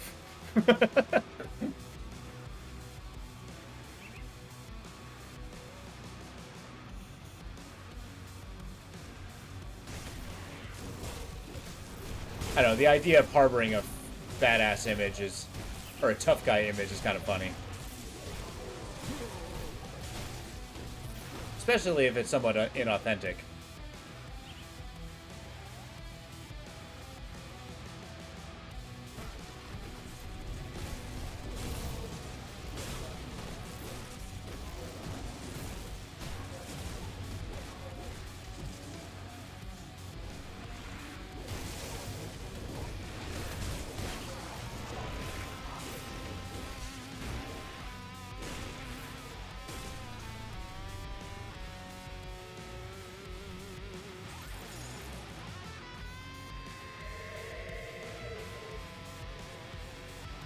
Sonic energies. Okay, we're getting pretty close to ground level. Hidden path's gotta be around here somewhere.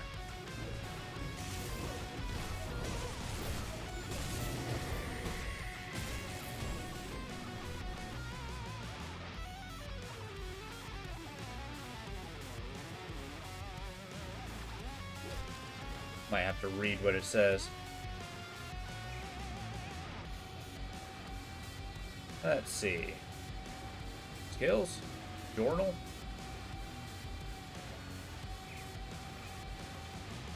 There we go. Codex.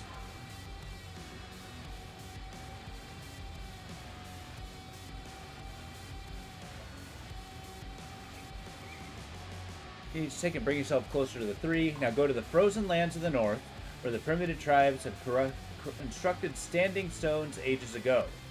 Armed with the words of Solisle and Drieg, the way shall be opened for you.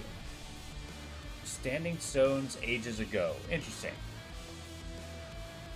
I was there when Cop Killer came out. It was a big controversy. Was that an album? Interesting.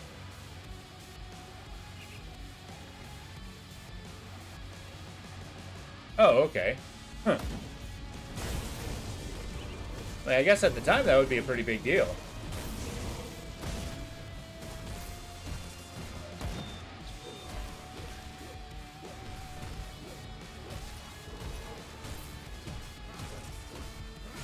I see you, hit points. You get back up.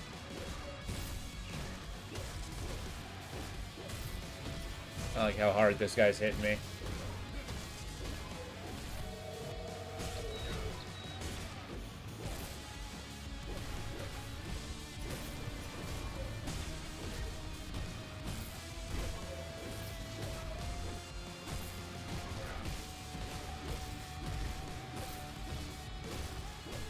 Womp womp.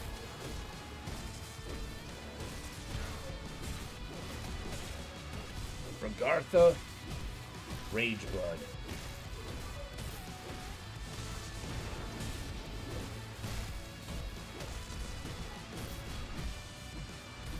Little by little, over 1,000 damage per hit. We'll get there.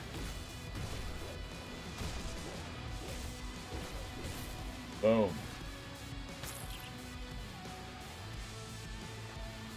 God, it's amusing when the enemies ragdoll.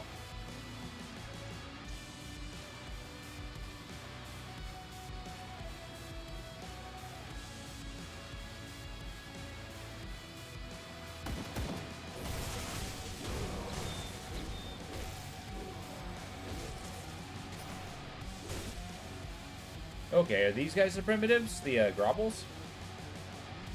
What do you think their pillars would be?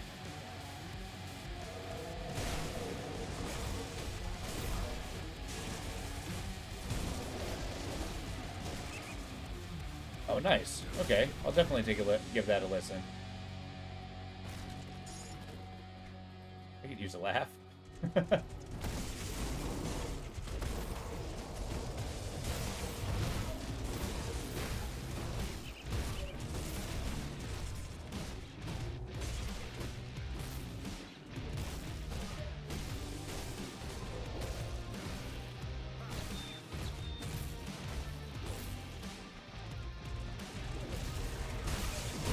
Now we're talking.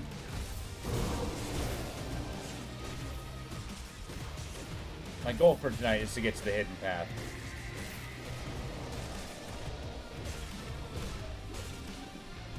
I see towers.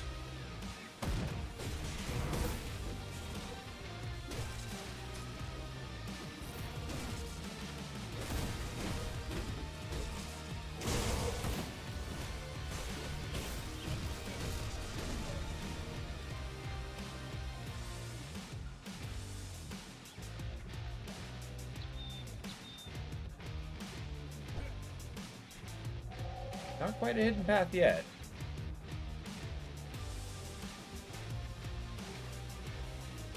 Well, I do see the pillars.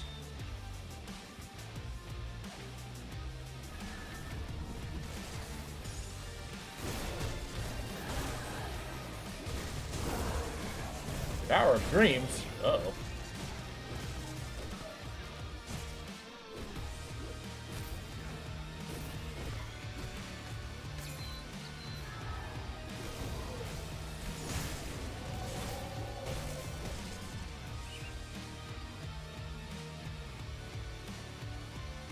None of these paths really speak to me. Gotta be around here somewhere. Maybe around here? Seeing very promising looking rocks.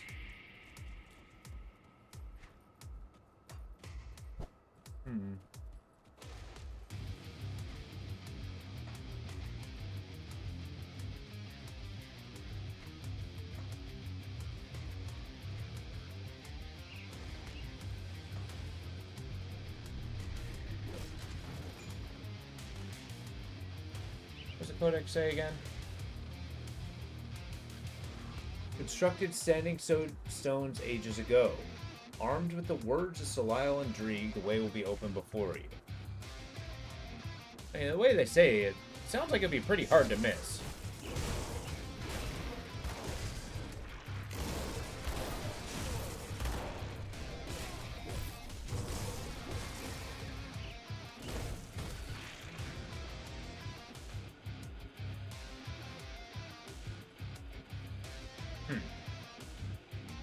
Well, we'll have to dig into that tomorrow. It's actually getting up 8:30. I got work tomorrow. But with that, hope you guys have a wonderful evening. I'll definitely look into these after that. I think that was a pretty cool little dive into history, Lucas Rico. But with that, I hope you guys have a wonderful evening. I look forward to doing more of this tomorrow. Yeah, we'll have to take a look. See if we can, make some of a second edition, our favorite parts of that. With that, hope you have a good night. Take it easy.